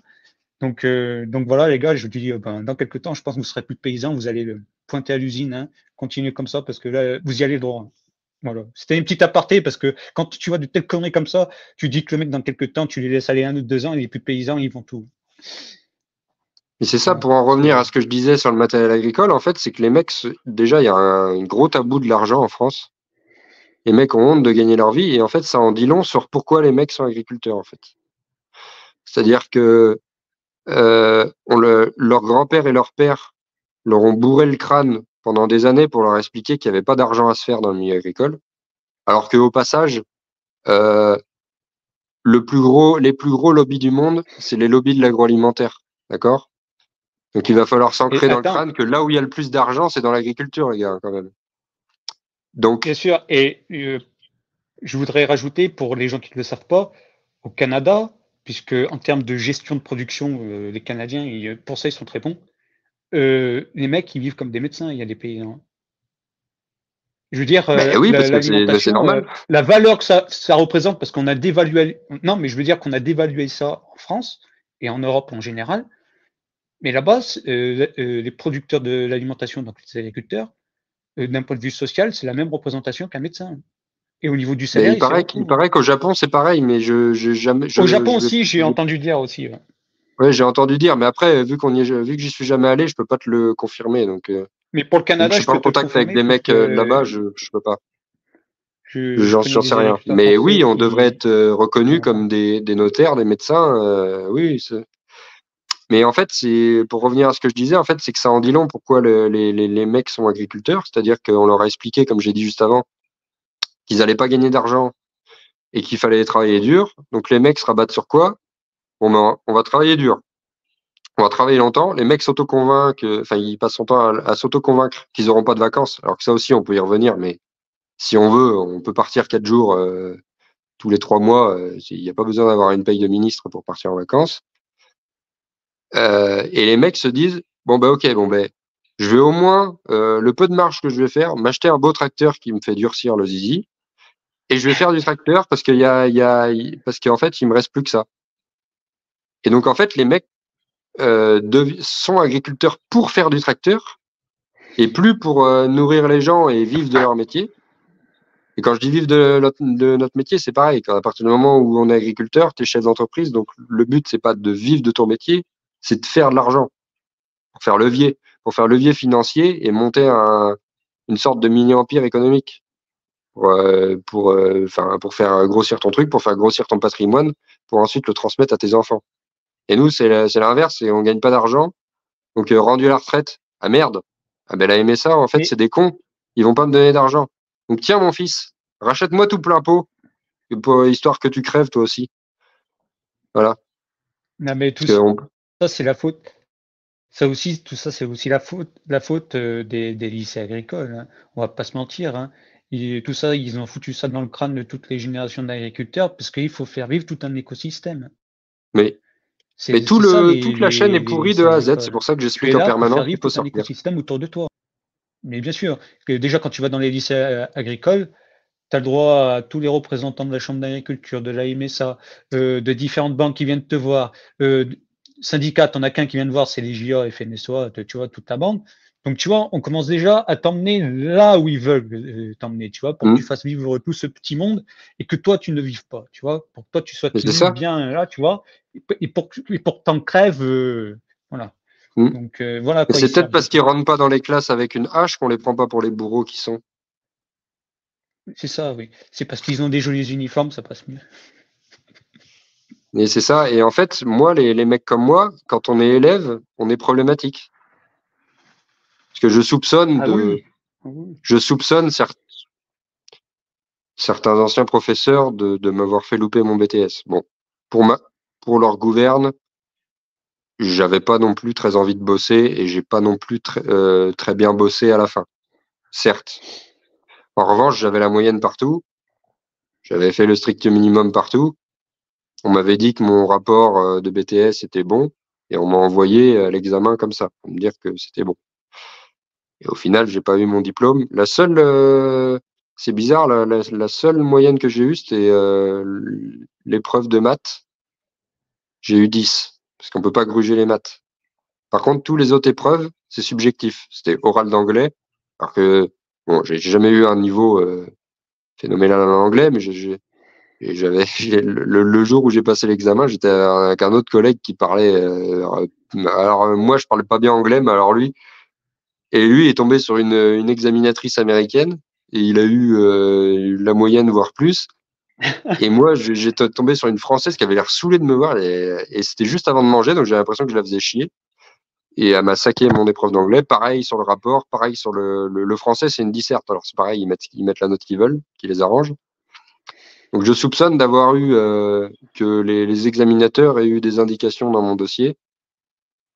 Comment je le sais, ça, c'est que j'ai discuté avec un ancien prof que j'ai eu en bac qui était à la retraite. et qui m'avait avoué que quand t'es prof, en fait, t'as des barèmes, et en fait, si tu respectes à la lettre le barème et que tu mets réellement les notes, en fait, personne n'a jamais son diplôme. Donc en fait, il faut faire rentrer les notes dans le barème. Euh, et en fait, les profs mettent subjectivement une note sur la tête des élèves. C'est-à-dire que toi, tu vaux tel chiffre, et en fait, ils disent, et en fait, s'ils estiment tu t'es trop foutu de leur gueule, et qu'ils aiment pas ta gueule, en gros, parce que c'est ça, hein. L'humain est comme ça, hein, malheureusement, moi le premier. Donc c'est pour ça que c'est extrêmement mal fait, c'est-à-dire que ça lève le libre arbitre. Et donc en fait, comme la majorité des profs sont gangrénés par l'idéologie et pas par le pragmatisme et l'argument, et ben en fait, si tu commences à heurter un peu leur logiciel et commencer à dire des trucs et à passer pour le sachant à leur place, tu deviens automatiquement un ennemi et il faut te faire taire. Donc les mecs comme moi, on est direct sortis du système. Pour Oui, mais rester sur j'ai envie de... pour rester sur l'éducation, vas-y, t'avais un truc à dire, non? Oui, j'allais dire, tant que t'as pas la bonne tête d'un futur président JA ou tout ce que tu veux, c'est sûr qu'ils vont pas bien t'apprécier, quoi. Et Bon, c'est pas ça parce que c'est j'ai ça jamais qui vu les fait bander, c'est syndicats, moi, le dans les logiciel. écoles. Ah bah moi, J'ai jamais vu. j'ai déjà vu des JA venir et même des réunions de la Fédé avec Groupama dans mon lycée, hein, où il y avait, je crois, c'était des BTS qui assistaient et tout quand ils venaient et tout. Ouais, ouais, ouais, mais, t'en fais pas, hein. De toute façon, c'est lié, ils sont tout le temps derrière. Tu le vois, la Mais chambre après, d'agriculture, il je te me mets à parle que leur de ça, place. Moi, il te c'est eux parle qui que de les JA, financent, hein. JA. Mais bien sûr que c'est eux qui financent et tout cet écosystème, c'est toujours les mêmes. Pour que ça marche, il faut bien que ça soit tenu toujours par les mêmes, sinon ça ne marche pas. Par les mêmes, ou en tout cas des gens qui se soumettent à cette idéologie-là. Et c'est ce que j'expliquais à Ils certains. J'ai collaborent, dit comme on les appelle. à partir du moment où tu veux faire du bon boulot en tant que prof, tu es obligé de transgresser le programme, en fait. C'est-à-dire que nous, enfin, j'ai déjà connu ça, hein, où le prof, enfin, que ce soit même au collège, on en avait des trucs comme ça, où le prof, qui avait réellement comme objectif de t'apprendre réellement des choses telles qu'elles sont, et pas telles qu'on voudrait te les apprendre, il disait, bon, ben, ça, ce sera pas à l'examen, par exemple. Ce sera pas au brevet, ce sera pas aux examens terminaux. Mais ça, j'ai envie de vous l'apprendre parce que ça me tient à cœur et tout. Et par contre, à la place, si on vous pose la question, il faudra mettre ça parce que c'est ça qui est au programme. Tu te rends compte dans le monde dans lequel on vit, c'est-à-dire que si tu veux faire correctement ton métier de professeur ou de formateur, faut que tu en fasses à ta tête que tu transgresses. Et il y a encore des gens qui m'expliquent, enfin, qui sont de bonne foi envers le système et qui comprennent pas que l'objectif, c'est de tout centraliser et de tout détruire ce pourquoi on travaille nous, c'est-à-dire la France, les Français, entretenir le Oui, territoire et tout. Et on veut plus de nous, en fait. Il faut se l'intégrer, ça. et puis aussi au niveau de la production, hein, je vais parler de la production animale, mais on parle que des bovins, hein. Je veux dire, l'agriculture, c'est pas que ça, hein. Il y a d'autres types de production animale et qui a besoin d'ailleurs d'agriculture à produire. Je pense par exemple à l'élevage ovin où il y a besoin de producteurs ovins puisque on ne produit pas assez d'agneaux en France. On est obligé d'aller les chercher là-bas en Nouvelle-Zélande ou en Irlande. Mmh. Euh, voilà, on les rabâche avec l'élevage bovin, mais je veux dire, si on faisait découvrir d'autres productions à des élèves, ça se trouve, bah, ils pourraient avoir des projets d'installation autres que dans l'élevage bovin, que ce soit pour du hors cadre ou peut-être installation familiale, apporter une autre production sur l'exploitation, qui est un plus, hein, puisque ça permet de diversifier les revenus. Et je trouve que l'accent n'est pas je ne sais pas comment c'est aujourd'hui, mais j'ai l'impression que c'est toujours la même chose et l'accent n'est pas assez mis là-dessus. Et parce qu'un lycée agricole, c'est censé te montrer tout ce qui est possible de faire dans l'agriculture, hein. Oui, sauf que le problème, c'est qu'aujourd'hui, si tu veux faire telle ou telle production, en tout cas les lycées agricoles centralisés sur l'élevage, déjà les lycées agricoles sont pas En fait, parce qu'en fait, les infrastructures, ça coûte tellement cher Oui, il y a que beaucoup de lycées agricoles les lycées qui n'ont agricoles, ils plus se spécialisent d'exploitation, dans tu vois. dans des productions ou dans des formations. C'est-à-dire que c'est soit c'est mécanique, ou soit c'est élevage.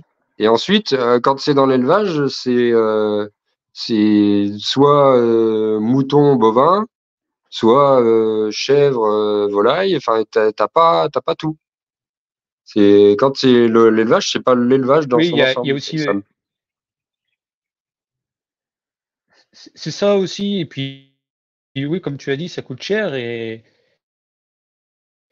derrière, il y a beaucoup de lycées qui perdent leur exploitation, où il n'y a plus d'animaux du tout. Et du coup, il n'y a plus d'outils pédagogiques pour les élèves.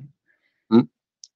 Et après, pour parler oui, quand tu parles de l'élevage, de diversifier les productions, ce serait mon but à l'avenir. C'est-à-dire que si j'arrive à vraiment développer de la vente directe, le but, ce serait de revenir à une C'est comme ça, ferme à ce hein, qu'on faisait c'est d'antan, c'est-à-dire avoir c'est- plein de trucs, quoi. Pas avoir que des vaches et des cultures. mais oui, c'est ce que j'allais dire, c'est ce que faisaient nos anciens, hein. C'est ce que c'est ce que faisaient nos anciens, hein, moi, quand j'écoutais mes arrière-grands-parents et mes grands-parents, il y avait de la chèvre, il y avait la volaille, il y avait, les vaches, il y avait le cheval, il y avait les moutons, il y avait de tout, hein. Oui, les discussions, d'ailleurs, ça devait être comique, parce que c'était, tout le monde se retrouvait au moment du repas. Hey, il s'est passé ce matin. Oh, le bouc, il m'a encore fait chier. Et toi, oh, ben, l'autre vieille vache, là, m'a encore machin. Ouais, j'ai la poule qui voulait encore pas que j'y prenne ses œufs. Enfin, ça devait être folklore. Ouais, Mais c'était mon des but, trucs c'est de comme ça, revenir ouais. à ça, en fait. Parce que, et c'est ça, en fait, Bien le sûr. problème, c'est qu'en fait, on a hyper spécialisé l'agriculture. Parce qu'en fait, ce sera, toi, tu fais des céréales, toi, tu fais de l'élevage bovin, toi, tu fais du lait, toi, tu fais du mouton, etc. Et en fait, on a divisé toutes les portions, c'est-à-dire qu'à partir du moment, et c'est encore une fois divisé pour mieux régner, c'est-à-dire que tu regarderas, jamais il y a, il pourra y avoir convergence des luttes dans le milieu agricole, c'est-à-dire qu'on les divise en permanence, on les divise en labels déjà, que ce soit bio, conventionnel, même c'est pour ça que je parle pas que je me définis pas en tant que biodynamie ou ACS, parce que ça crée encore une communauté qui divise. C'est pour ça que je me, je me, je me, je me définis jamais comme euh, agriculture de conservation, je sais pas quoi, la branlette là de la nouvelle manière de dire semi-direct en fait. C'est toujours agriculture de conservation. Non mais moi je fais de l'agriculture bio de conservation. Moi je fais de l'agriculture bio. Moi je fais du conventionnel, machin. En fait, il faut arrêter ça. À l'avenir, on est tous des agriculteurs et on fait tous plus ou moins bien les choses. Et ensuite, à partir de là, il faut revenir à du bon sens et du pragmatisme et qu'on apprenne tous les uns les autres et qu'on revienne à du bon sens. Et c'est quand je dis des discours comme ça, les mecs, et c'est moi qu'on traite de prétentieux en plus, qu'on traite de prétentieux et arrogant. C'est moi qui dis qu'il faut revenir à ce que faisaient nos anciens il y a 200 ans, et c'est moi qu'on traite d'arrogant et de prétentieux. Je laisserai les gens réfléchir là-dessus. C'est en fait, il faut. J'ai aucun problème moi à prendre, par exemple, des techniques du bio, moi par exemple. Par exemple, l'autre jour, j'étais en train de discuter avec un bio. Ça fait partie des projets que j'ai de développement de la ferme. On peut pas tout faire en un an. C'est en plus d'avoir diminué les engrais, mon but à l'avenir, c'est aussi de traiter les fumures pour que les fumures soient le fumier pour ceux qui les fumures ça leur parle pas. Mon fumier soit rentabilisé encore plus qu'il ne l'est déjà. Parce qu'en fait, quand on sort le fumier, on le sort en général dans les champs parce qu'on n'a pas assez de place en bâtiment. Et en fait, mis à dehors, il fermente et donc il diminue de volume. Et donc mon but, c'est avec un bio que j'ai discuté ça il y a 2, 3 semaines. Et il disait, moi, je traite toutes mes fumures. Alors, en fait, il met un espèce d'additif je sais pas si c'est des champignons ou une sorte de biostimulant. Il le pulvérise sur sa litière comme ça avant de racler. Et ensuite, il met en fait, après, il vide sa stabule de fumier et il la met dans le champ et ensuite, il paille. Il met 5-6, entre 5 et 10 centimètres de paille sur ton tas de fumier. Et ensuite, il me dit, je sème de l'orge par-dessus. De l'orge, non, ou de l'avoine, il me disait. Il me dit, je sème de l'avoine. Et en fait, ça conserve mon fumier. Et en fait, il est rentabilisé à 100%. Et en fait, ça me remplace l'engrais, lui, qui est en bio. Mais en fait, il n'y a pas de raison que moi, c'est pas parce que je suis pas en bio que je peux pas faire ça. En fait. Et il va vraiment falloir prendre les bonnes solutions. Quand c'est une bonne solution, c'est pas parce que c'est un bio ou que c'est mon voisin le con qui fait ça que je peux pas copier en fait. C'est ça, ça va jusque là en fait quand je parle de bon sens, d'honnêteté et de revenir à du pragmatisme. Et en fait, il y a des bios qui seraient incapables de copier ce que ferait un conventionnel par exemple. Parce que oui, mais moi je suis en bio, machin. Et en fait, ils nous parlent de solidarité paysanne là dans les manifestations. Oui, il faut que tout le monde vienne lutter. Mais attends, le reste de l'année, tu passes ton temps à critiquer ce que fait le voisin. Parce que j'ai discuté avec des gens. euh, le reste de l'année, les premiers à critiquer ce que fait le voisin, à le voisin qui est dans la merde, les mecs qui sont au bord du suicide, là, les mecs viennent les voir, mais tu veux pas que je t'aide? Et ils sont surpris que le mec, mais non, mais en fait, la discussion s'arrête là. Tu veux de l'aide? Non. Et le mec réfléchit pas, il se dit pas, putain, t'es en face d'un homme, d'un agriculteur comme toi qui a une fierté. Évidemment qu'il va te refuser son aide. Il y a un moment, tu vois que le mec est dans la merde. Bon, ben maintenant, je vais t'aider, au moins 2, 3 semaines, histoire que tu souffles un peu. On va discuter de tes problèmes et on va travailler ensemble en plus, parce que ça pourrait être l'occasion de parler d'entraide entre voisins, etc. Et de se faire monter les uns les autres. Et non, au lieu de ça, ah ben, il a refusé mon aide, ce connard. Maintenant qu'il a refusé mon aide, eh ben, il peut crever. Et puis quand il crèvera, je lui rachèterai ses terres. Ça, c'est ça le monde agricole aujourd'hui. Et en manifestation, on Ah, nous dit ben, non, on est un des monde, vautours, hein. on est un monde uni. On est ensemble, on fait tous le même métier. Oui, mais il faut que tous les jours, c'est pas au moment des manifestations qu'il faut s'unir. C'est le reste de l'année, en fait. Ben, Donc longtemps, voilà. c'était bien comme ça, hein. Moi, quand j'écoutais mes anciens, ils me disaient bien, on travaillait avec, pour les moissons, tout ça, ils les faisaient tous ensemble, hein. Et puis ils se retrouvaient tout pour le repas. Ils faisaient même pour te dire, à la fin des moissons, ils faisaient même des courses de chevaux. On a un grand-père, il faisait des courses de chevaux, lui. Il me disait. Et oui, mais Tu moi, vois, donc mon aujourd'hui, ça se grand-père, voit du plus côté trop, de ça. ma mère, à la fin des journées de travail, il faisait des concours de force avec son frère pour se Oui, il y marrer. avait concours de force aussi dans les fermes, ouais. Ouais, mais le J'ai mon strongman, ça arrière-grand-père qui vient de le là, fait, hein. ça. Il soulevait Le- des chars, tout ça, ouais, il le faisait, ça. ouais, les Non, concours de mais force, ça vient de là, hein. mais non, mais c'est que c'est pour ça tu entends tout ça, mais sur le terrain, c'est différent. Si le gars, s'il peut bouffer son voisin, il va pas hésiter, hein. Ah oui, oui. Et puis, mais en fait, autrefois, tu pouvais pas, en fait. Tout se faisait à la main. Donc, tu pouvais pas Et aller c'est dire à ton surtout, voisin, tu pouvais c'est pas aller c'est dire à surtout ton que c'était voisin, une. t'es espèce de sale con, je vais me démerder tout seul. Tu pouvais pas. Et il y a un moment, il fallait aller le chercher à la faucille, le blé. Bon, Ouais, non, donc, mais tout le monde s'y mettait, mais hein. c'est surtout que c'était une agriculture vivrière, avant tout, avant qu'elle devienne économique. Mais c'est ça, c'est qu'en fait, t'allais crever, en fait, si tu t'engueulais avec ton voisin. Parce qu'il fallait, c'était, Aussi, c'était pour vivre mais qu'on faisait ça. il y avait pas l'idée, ben tiens, je vais le bouffer parce que je vais gagner plus d'argent. Non, tout le Non? monde restait avec ce qu'il avait parce que ça lui suffisait pour vivre, quoi, puisque c'était l'agriculture vivrière. Tant qu'il avait à bouffer, le gars, qu'est-ce qu'il en avait à foutre du voisin. Oui, enfin, il y avait sûrement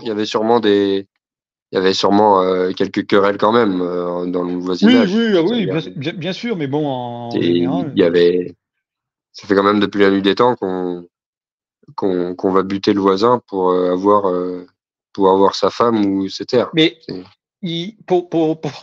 pour avoir les terres, ils n'utilisaient pas la force, et généralement, ils s'arrangeaient pour faire des mariages. Oui, Aussi. Il n'y avait pas que chez les seigneurs, hein, il y avait aussi bien chez les paysans. non, mais Donc voilà. voilà, mais c'est peut-être pour moi, c'est une des solutions. Le système est pourri, donc il faut en sortir, mais c'est pas pour ça qu'il faut rester tout seul dans son coin. Moi, j'aimerais bien, mais sauf que Oui, Et J'ai essayé, moi, par chez moi, mon père en avait marre, donc même si même si je suis salarié sur la ferme, il avait commencé à m'envoyer à des réunions de CUMA. J'ai commencé à essayer de dire que plutôt que de renouveler le déchômeur, était en 3,20 m et les mecs étaient partis pour acheter un 4,50 m, voire un 6 m. Il me semble que c'est un 6 m. Et je leur avais dit que c'était plus vers ça qu'il fallait se tourner, c'était direct vers un semoir de semi-direct, qui au final valait le même prix que le déchômeur qu'ils ont acheté, et qu'il fallait revenir à une sorte de bon sens et d'autonomie, et parce que c'était le branleur à l'époque de 23 ans ou 22 ans qui est venu leur dire ça. Les mecs, ils se sont dit, mais qu'est-ce qu'il nous dit, le branleur, là, il peut pas fermer sa gueule. Déjà, son père, il l'envoie, et qu'est-ce qu'il nous dit? Et au final, ils se rendent compte aujourd'hui que ce que j'avais prédit, c'est en train d'arriver. Et les gens ont me traité encore une fois d'arrogant et de prétentieux, mais est-ce que j'avais prédit qu'un jour le gasoil agricole allait arriver à 2 euros? Ben oui, en fait, c'était une des raisons de pourquoi je suis passé en semi-direct. Et j'aurais vu le vent venir avant tout le monde. Et là, les gens, ils me disent, ah oui, mais ils nous ont dit que le GNR allait diminuer là ces derniers jours. Le GNR va diminuer mhm, maintenant, avant les semis de printemps. Mais ils ont dit qu'ils allaient faire prendre au GNR 7 centimes par an, ou 3 ou 4 centimes, je sais plus. Et le GNR, en moyenne par j'ai an, plus le chiffre en quand tête. on fait parce qu'il faut faire la moyenne sur l'année. Parce que le GNR fluctue de 20 ou centimes avant les moissons, après les moissons, etc. Mais sur l'année, ça fait quand même une augmentation. Et c'est pas parce qu'ils ont dit qu'ils allaient le diminuer là pour faire bien devant le salon que avant les moissons au mois de juillet, le GNR va pas augmenter, et que d'ici 3 à 5 ans, le GNR va pas être à 2 euros. Quand ils avaient dit à l'époque des Gilets jaunes que le gasoil allait être à 2 euros, ils ont bien dit le gasoil. Donc nous, comme des salopards, on n'avait pas pris part à la manifestation ou à un potentiel soulèvement. On n'avait pas rejoint les Gilets jaunes parce que tu comprends, BFM avait dit que c'était des cassos. Au passage, à l'époque, j'étais un petit branleur, je pensais exactement la même chose, hein. Je me suis réveillé plus tard. Ça Mhm. fait que très récemment que je comprends comment que ça se passe. Mais les agriculteurs étaient les premiers à dire putain, ces gilets jaunes, c'est cassos. Ils manifestent juste pour quelques centimes sur un litre d'essence. Ils nous font chier, ceux-là. Aujourd'hui, certains ont la mémoire courte, je pense. Et plutôt que d'en tirer les conclusions et de changer leur manière de travailler pour consommer moins de gasoil, on vient, à mon sens, chialer plutôt qu'en tirer les conclusions et continuer d'avancer, quoi. Donc, Et tu vois, je vais rebondir sur ce qu'on disait au départ de la coopération de l'époque entre agriculteurs. La coopération d'aujourd'hui, ça serait que les coopératives appartiennent aux agriculteurs.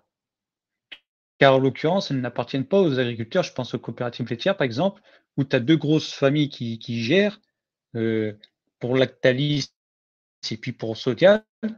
Tu vois, c'est eux qui font la pluie et le beau temps, qui ont la main hmm. mise dessus, permettre aux agriculteurs qu'ils aient une SARL et qu'ils aient la main sur leur coopérative. Comme ça, c'est eux qui fixent leur prix, qui s'arrangent pour bien aussi rémunérer les gens qui transforment, hein, parce que c'est aussi important, de s'inspirer de ce qui se passe, par exemple, du côté de nos amis du comté, hein, avec les fruitières. Hein. Les mecs, les mecs, ils se battent encore contre les Lactalis, les Sodial et tout ce qui s'ensuit, hein, parce que le nombre de fois qu'ils sont venus leur faire des propositions pour leur acheter, tu vois, parce qu'il faut connaître le système, les mecs se sont battus pour pouvoir conserver leur outil de commercialisation, c'est-à-dire leur fruitière avec la transformation qu'il y a Hmm. derrière, pour pouvoir se tirer des revenus qui puissent faire vivre les éleveurs. Hein. C'est vers ça qu'il faut se tourner. Hein. C'est tout con. Hein. Si on ne s'associe pas d'une manière coopérative, face à des grands groupes comme Lactalis, Sodial et autres, c'est sûr que c'est même pas la peine, hein, on ne gagnera jamais. Hein. Oui, mais ça me permet d'embrayer sur un autre sujet qui à premier abord n'a pas de rapport. Si tu parlais de créer une SARL pour garder pour garder une autonomie et garder la main dessus. Alors déjà, à la base, les coopératives ont été créées pour ça. C'est-à-dire à la base des bases, À la base, avant les coopératives étaient propriétaires, c'était les agriculteurs qui étaient propriétaires. Et ensuite, on a eu des mecs comme Arnaud Rousseau, les beignets. Bah, des mecs qui ont été corrompus et qui se sont rendus compte que c'était plus rentable de nourrir ses intérêts personnels pour monter en hiérarchie et en hiérarchie sociale. Et depuis, elles nous appartiennent plus. Mais pareil, si tu veux recréer une SARL pour avoir la main mise sur ton produit, tu m'expliques comment tu fais en GAEC? Ben, t'as pas le droit. C'est interdit Bah en oui, parce GAEC, le que, principe. bah Sauf oui, que parce il me que semble, si je dis pas de ils ont bêtises, tout c'est verrouillé. Ils ont tout verrouillé pour que justement les agriculteurs ne puissent pas être le plus autonomes possible. Tu vois? c'est ça, c'est le principe du GAEC, c'est qu'on te donne des miettes en prime par le GAEC. Enfin, le GAEC, il permet deux choses.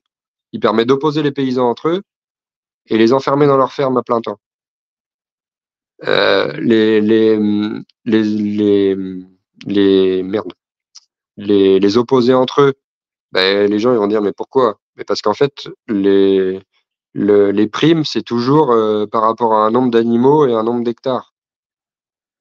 Mm. Donc en fait, ben, si c'est pas rentable, les mecs, plutôt que de se remettre en question, qu'est-ce qu'ils font?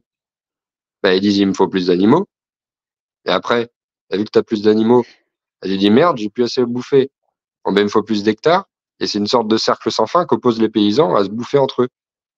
C'est-à-dire que le système a même plus besoin de nous détruire de manière frontale. C'est-à-dire qu'ils ont juste à laisser qu'on se bouffe entre eux et au final, on n'aura plus que des fermes énormes à la fin, puisqu'on se sera tous bouffés entre nous.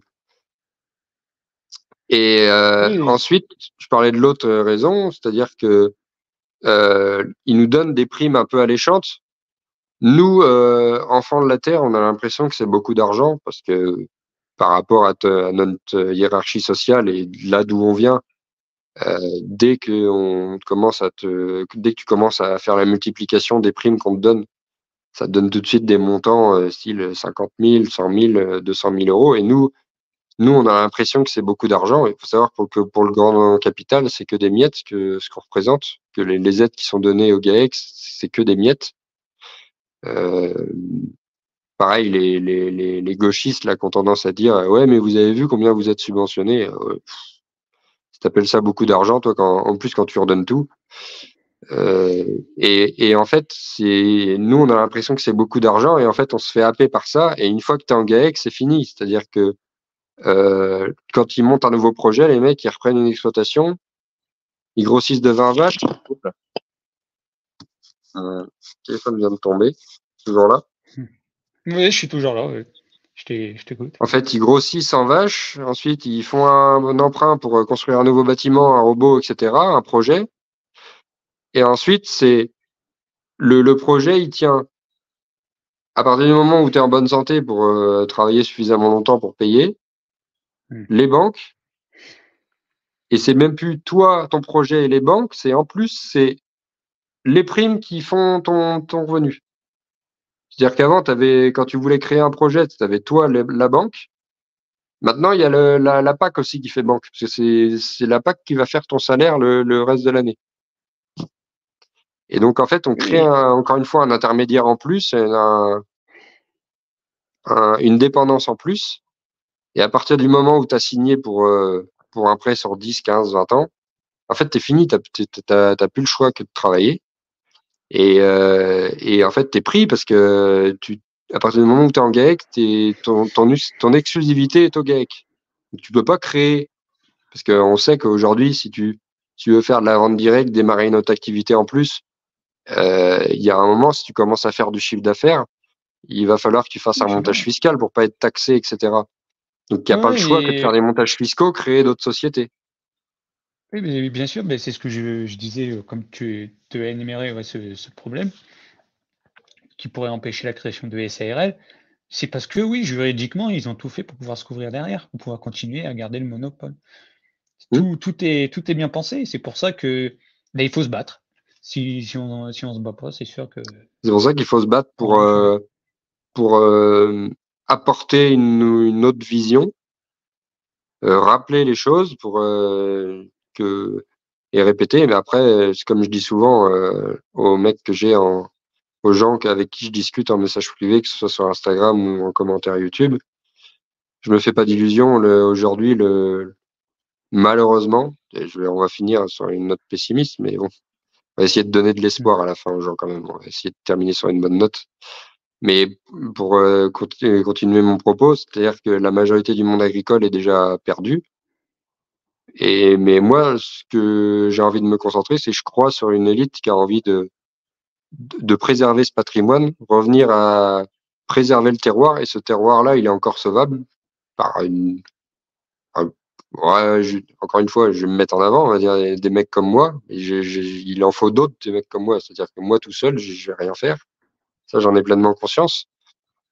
Et mon but, c'est de motiver et pourquoi pas travailler avec d'autres gens qui ont la même motivation que moi, c'est-à-dire euh, sauver ce terroir français, enfin déjà y revenir, ensuite le sauver et laisser en fait toute cette masse là qui est lobotomisée à coup de JT de TF1 et BFM, les laisser là, ces gens-là malheureusement ils sont perdus, ils sont déjà perdus parce que pour la majorité ils ont 50 ans passés.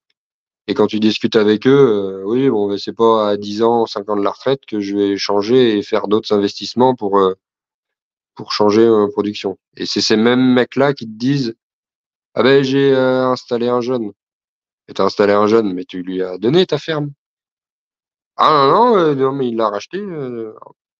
Et c'est ça que t'appelles installer un jeune, toi. Aujourd'hui, dans la conjoncture actuelle, ce que j'explique, c'est si vous êtes sur le point de passer à la retraite, en fait, c'est votre retraite, il faut vous la faire vous-même. C'est pas, vous n'avez pas à faire peser sur la génération d'après, surtout que c'est encore plus compliqué que pour vous. Votre incapacité, votre incompétence à ne pas vous être fait votre retraite à vous quand vous étiez actif et vous vous faites peser sur la génération suivante au lieu de vous sacrifier au profit d'un avenir meilleur pour les générations futures. Les mecs font racheter leur ferme plein pot à leur fils. En plus, ça s'appelle même plus faire des enfants à ce niveau-là. Ça s'appelle moi j'appelle pas ça faire des enfants quand tu fais tout racheter à ton fils, alors que la plupart du temps en plus le fils, et je sais de quoi je parle, a aidé à tout payer à la sueur de son front. C'est-à-dire que le fils dans le milieu agricole, il paye tout deux fois. Il paye une fois à la sueur de son front et il repaye derrière quand son père sort à la retraite. Et donc il va falloir que laisser tout ça terminer de mourir, parce qu'en réalité c'est déjà mort, et se concentrer sur ce qui est sauvable et se concentrer sur les gens qui sont de bonne foi et qui veulent réellement s'en sortir et préserver le terroir, la France, le savoir-faire français, parce que c'est quelque chose qui est unique au monde et que tout le monde nous envie. Mais tu vois, pour, euh, pour terminer sur ce que tu viens de dire, euh, il y a les banques là, parce que tu sais, Attal a déclaré comme quoi maintenant, pour pouvoir, les banques pourraient autoriser les prêts pour tout projet d'installation, parce qu'il faut installer des jeunes, il faut installer des jeunes, c'est ce qu'on entend souvent de la part de la FNSEA, mais sauf qu'il y a, voilà quoi, on va pas y revenir sur les prix, tout ça, mais j'ai vu récemment des pubs, je crois que c'était le Crédit Mutuel, pour tout projet agricole, des prêts à 2%. Ils ont vite réagi, les banques, hein, tu vois, pour mieux mettre la corde autour du cou. Ah non, mais c'est. Surtout qu'ils financent jamais les projets cohérents, ils financent toujours les Mais les projets projets qui qui mettent les vont les faire menottes. tourner. Bah oui, les projets qui vont faire tourner les banques, oui, Hmm. forcément. Un projet où, justement, où tu cherches justement à faire le moins d'investissement possible, de pouvoir être le plus autonome, tu ne les intéresses pas, oui. Mais non, c'est surtout qu'en fait, ils sont sereins en fait à faire des prêts bancaires à des paysans. Parce que le paysan, il a sa fierté, il a son honneur. Et s'il doit en crever pour payer le prêt, il va le faire. Bah bien sûr, c'est pour ça, les gars, si vous avez envie d'acheter un nouveau tracteur, mettre un robot de traite ou un robot d'alimentation, je ne sais quoi, il y a des prêts à 2%, allez-y. Mais c'est ça. Mais C'est ça, Ouais, déjà, bah, les bien mecs, sûr. les mecs comprennent pas l'incohérence de payer un tracteur avec un prêt, déjà. C'est, enfin, c'est pas le problème du prêt. C'est les gens vont dire que je suis anti-banque et anti-prêt, mais c'est pas ça. C'est que, en fait, il faut avoir le revenu existant, en fait. Les banques, ça sert à faire levier, ça sert pas, c'est pas une fin en soi. Sauf que les mecs, à chaque fois qu'ils font des prêts, ils ont pas l'argent. Je suis pas d'accord, L'argent, moi. c'est censé faire levier bancaire, c'est censé vous permettre d'échelonner votre paiement pour pouvoir faire levier. Je sais pas si je m'explique bien. Mais en gros, vous avez votre somme de départ et plutôt que de la laisser sur un compte et dont la valeur de la monnaie va fluctuer suivant ce qui se passe dans le pays économiquement, vous faites levier dans un bien ou un service pour échelonner ce paiement dans la durée. Et ensuite, 20 ans plus tard, vous faites une plus-value. Et sauf que, enfin déjà, on a une très mauvaise culture de l'argent en France, même moi-même, hein. Oui, c'est vrai que Et en fait, là-dessus, on n'est pas. ces trucs-là, on nous les apprend jamais, c'est-à-dire comment faire levier auprès d'une banque, comment financer un projet avec plusieurs banques, qu'est-ce que la défiscalisation, etc. Et les mecs, ils m'expliquent sans arrêt que acheter un tracteur, c'est défiscalisé. Ah bon? Où c'est que tu as Ah, vu ben, que le tu jour où perdais ça pas sera, vous d'argent, avez toi? raison. Défiscaliser, pour les gens qui savent pas ce que ça veut dire, ça veut dire investir son argent au minimum, je dis bien au minimum, sans en perdre. Mais déjà, quand tu achètes le tracteur, dès qu'il sort de la concession, tu perds déjà de la valeur dessus. Mais oui, oui, c'est ça. C'est-à-dire qu'en Mais fait, bon, il faut bien, c'est la défiscalisation, c'est au minimum stocker de l'argent sans en perdre. Et dans le meilleur des cas, le but, c'est d'en gagner, beaucoup même. C'est ça l'objectif. Mais vu qu'on a expliqué, on revient sur ce que je disais tout à l'heure, que gagner de l'argent, c'est mal, parce que les seuls exemples qu'on monte à la télé et sur les réseaux, enfin, sur les réseaux un peu moins maintenant, on monte un peu les mecs qui font bien les choses se montrent un peu plus. Mais à la télé, pendant des années, ce qu'on a montré, c'est que les salopards corrompus, un peu pédophiles. Je sais pas si on peut le dire sur YouTube. oh, tu peux, hein. Tu peux. Hein, c'est que Ah, après, moi, faut chez pas. moi, on peut tout dire, hein. C'est pas la Ah bah c'est censure, hein, bien. on n'est Mais pas. peut-être que YouTube va pas nous permettre de tout dire et que d'un seul coup il va faire tout noir. Mais Ouais, je m'en fous, c'est pas un problème. non, mais voilà, un peu corrompus, un peu dégueulasses. Ils font des trucs un peu trop, pas très catholiques du tout. Et en fait, on montre que ça, sauf que ça, c'est que la partie immergée de l'iceberg du monde de la finance. Hmm. C'est-à-dire que la plupart, c'est des gens qui étaient issus du milieu agricole, en plus, même comme nous, et qui ont voulu un avenir meilleur pour leur descendance, déjà pour eux-mêmes, mais surtout pour leur descendance après, et leur transmettre. Et dans le milieu agricole, en fait, il va falloir qu'on apprenne à faire la même chose. C'est-à-dire que quand tu regardes un noble ou quelqu'un qui a de l'argent, comment il fait pour que cet argent reste dans la famille? Et ben à partir du moment où il sent qu'il a plus besoin de travailler ou qu'il a plus envie ou qu'il peut plus, et ben il met le pied à l'étrier à son fils. Le meilleur exemple c'est Bernard Arnault par exemple. Tu regardes comment il fait. Ses deux fils, ils sont avec lui en permanence. Et ils rentrent Hmm, petit à très petit bien. ils prennent des actions petit à petit dans les différentes sociétés. Et au moment où Bernard Arnault va vouloir arrêter, ben, très bien, en fait, il va prendre sa part, il va sortir. Et puis les fils, ils vont se démerder. Mon milieu agricole, on fait pas ça. On t'explique déjà qu'il faut que tu bosses beaucoup, bosse. Jusqu'à 30 ans, tu fermes ta gueule. Ensuite, je vais prendre ma retraite. Quand tu auras la ferme, tu auras le droit de faire ce que tu veux. Attends. Et une fois que le mec il est à la retraite, bah alors attends. Déjà, tu vas me payer le prêt que tu me dois pour me racheter la ferme. Ok, et après, je peux faire ce que je veux. Attends. Et une fois que le mec est à la retraite, déjà, t'as ton père ou ton oncle ou en permanence dans les pattes sur la ferme. Et au final, c'est le vieux, il est à la retraite, mais c'est toujours lui qui commande. Tu sais. Et en fait, de ta vie, tu fais jamais ce que tu veux. Et cette boucle infernale se répète en permanence. Et c'est quand même fou que ce soit les mecs qui n'aient pas gagné leur vie qui fassent peser qui fassent peser la responsabilité financière à la génération d'après. Que ces mecs-là n'aient jamais gagné leur vie, mais par contre, ils continuent à dire comment il faut faire. Ça, c'est quand même fou.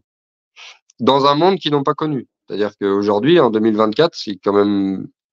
Et les mecs ont travaillé pendant les années 80, ils donnent des leçons à des mecs qui travaillent dans les années 2000. Et c'est ce que je suis en train, moi, à mon échelle, d'expliquer à mon père. Je dis, en fait, tu peux pas m'expliquer comment le monde va tourner après 2024 jusqu'à 2030, parce que t'es pas né dans la même génération que moi. Si je te demande des questions génériques sur comment fonctionne l'économie, je vais te les poser. Quand je te les demanderai, il faudra que tu me répondes.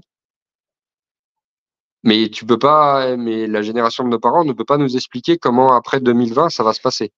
Ils sont pas nés avec les mêmes codes, ils sont pas nés avec Internet. Nous, on est nés pendant Internet. Donc il y a que nous qui puissions trouver les solutions. Sauf que le problème, comme je viens d'expliquer, avant 30 ans, avant 30 ans, 40 ans, faut que tu la fermes.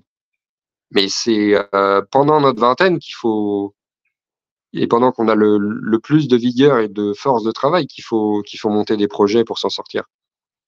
Passé 30 ans, tu as une femme, des enfants, tu commences à flipper, tu te dis putain, si je fais le con, je vais tout capoter et puis on va se retrouver à la rue. Donc et le seul moment où pendant notre vie on est en force de travailler, on nous l'a fait fermer et on nous fait bosser comme des cons, alors que c'est justement à cette période-là qu'il faut lancer les projets.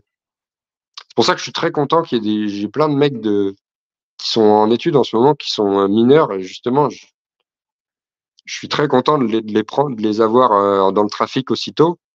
Et ça me permet direct de leur dire de pas perdre leur temps avec des études. Dès que t'es majeur, passe ton permis et surtout barre-toi, travaille. Parce que il y a jamais un mec sorti de l'école qui a appliqué ce qu'on lui a appris à l'école et qui a gagné sa vie.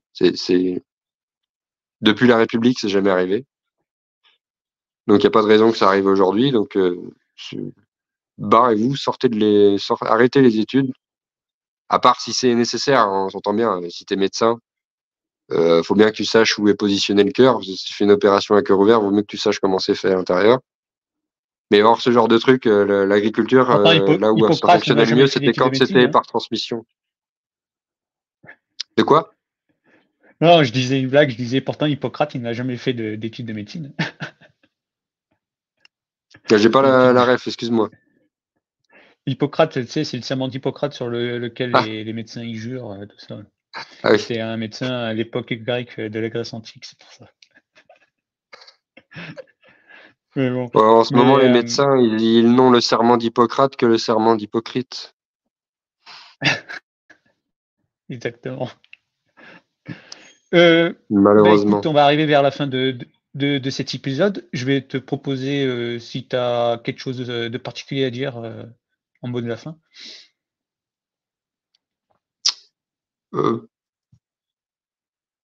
Si, je m'étais dit qu'il fallait que je dise ça suite à l'épisode Bah, que tu vas-y. avais fait avec Damien Tarel qui parlait de la peur. Bah, vas-y. Et justement, ça me permet justement de, de parler de ce milieu agricole là qui est très peureux en fait au final. On voit dans les manifestations, on roule beaucoup des mécaniques parce qu'on est dans un gros tracteur, mais on voit que quand les mecs sortent de garde à vue, ils sortent en pleurant. Ça en dit long sur le courage et surtout sur sur le courage des mecs de notre milieu. Il faut retrouver ce courage et en fait, il faut pas se laisser, j'allais dire gouverner par la peur, mais c'est pas ça, se laisser happer par la peur. C'est la peur, c'est une info. Il faut en prendre compte et conscience, mais il faut pas se laisser dominer par ça. Et, euh, et il faut que ça ensuite embraye sur des solutions pour nous justement que cette peur s'arrête. Et surtout reprendre confiance en soi, arrêter de saquer les gens les gens qui ont confiance en eux, comme moi, comme j'essaye de le montrer. qui ont confiance en eux, en leur capacité, et arrêter de confondre la confiance en soi avec l'arrogance. Et, euh, et surtout, prendre conscience que on peut faire beaucoup plus de choses que ce qu'on croit par nous-mêmes. Et, euh, et voilà, quoi, qu'il faut non pas y aller tête baissée, mais revenir à, comme j'ai aimé le répéter durant cet épisode, revenir à du bon sens paysan, c'est-à-dire le vrai, le refaire naître, et que il y a encore pas mal de solutions à mettre en place pour sauver ce qui est sauvable, quoi. Très Et que bien. c'est à ma génération de le Ben, faire surtout. bien sûr. Ben, j'espère que le message sera bien passé. Je vais te remercier pour ta disponibilité. Je vais conseiller tous les gens qui sont intéressés par ce que tu proposes d'aller voir ta chaîne, Agro Mm. Co. Donc voilà, comme ça ils pourront suivre ce que tu fais, même sur Instagram, pareil, hein. Ouais, sur YouTube Et et si vous avez Instagram. Ouais. s'ils ont des questions, qu'ils n'hésitent pas à te contacter, hein. Mm. Il n'y a pas de Donc souci. voilà. Donc ouais, je te remercie. Moi, je vais remercier tous ceux qui suivront cette vidéo et je leur dis Mais merci à la à tout le monde prochaine. de m'avoir suivi jusque-là. Ça fait quand même une heure Merci. 40 d'épisode. J'espère Donc qu'on aura allez, tenu les gens jusqu'ici. salut à tous. Oh bah oui. Salut à tous.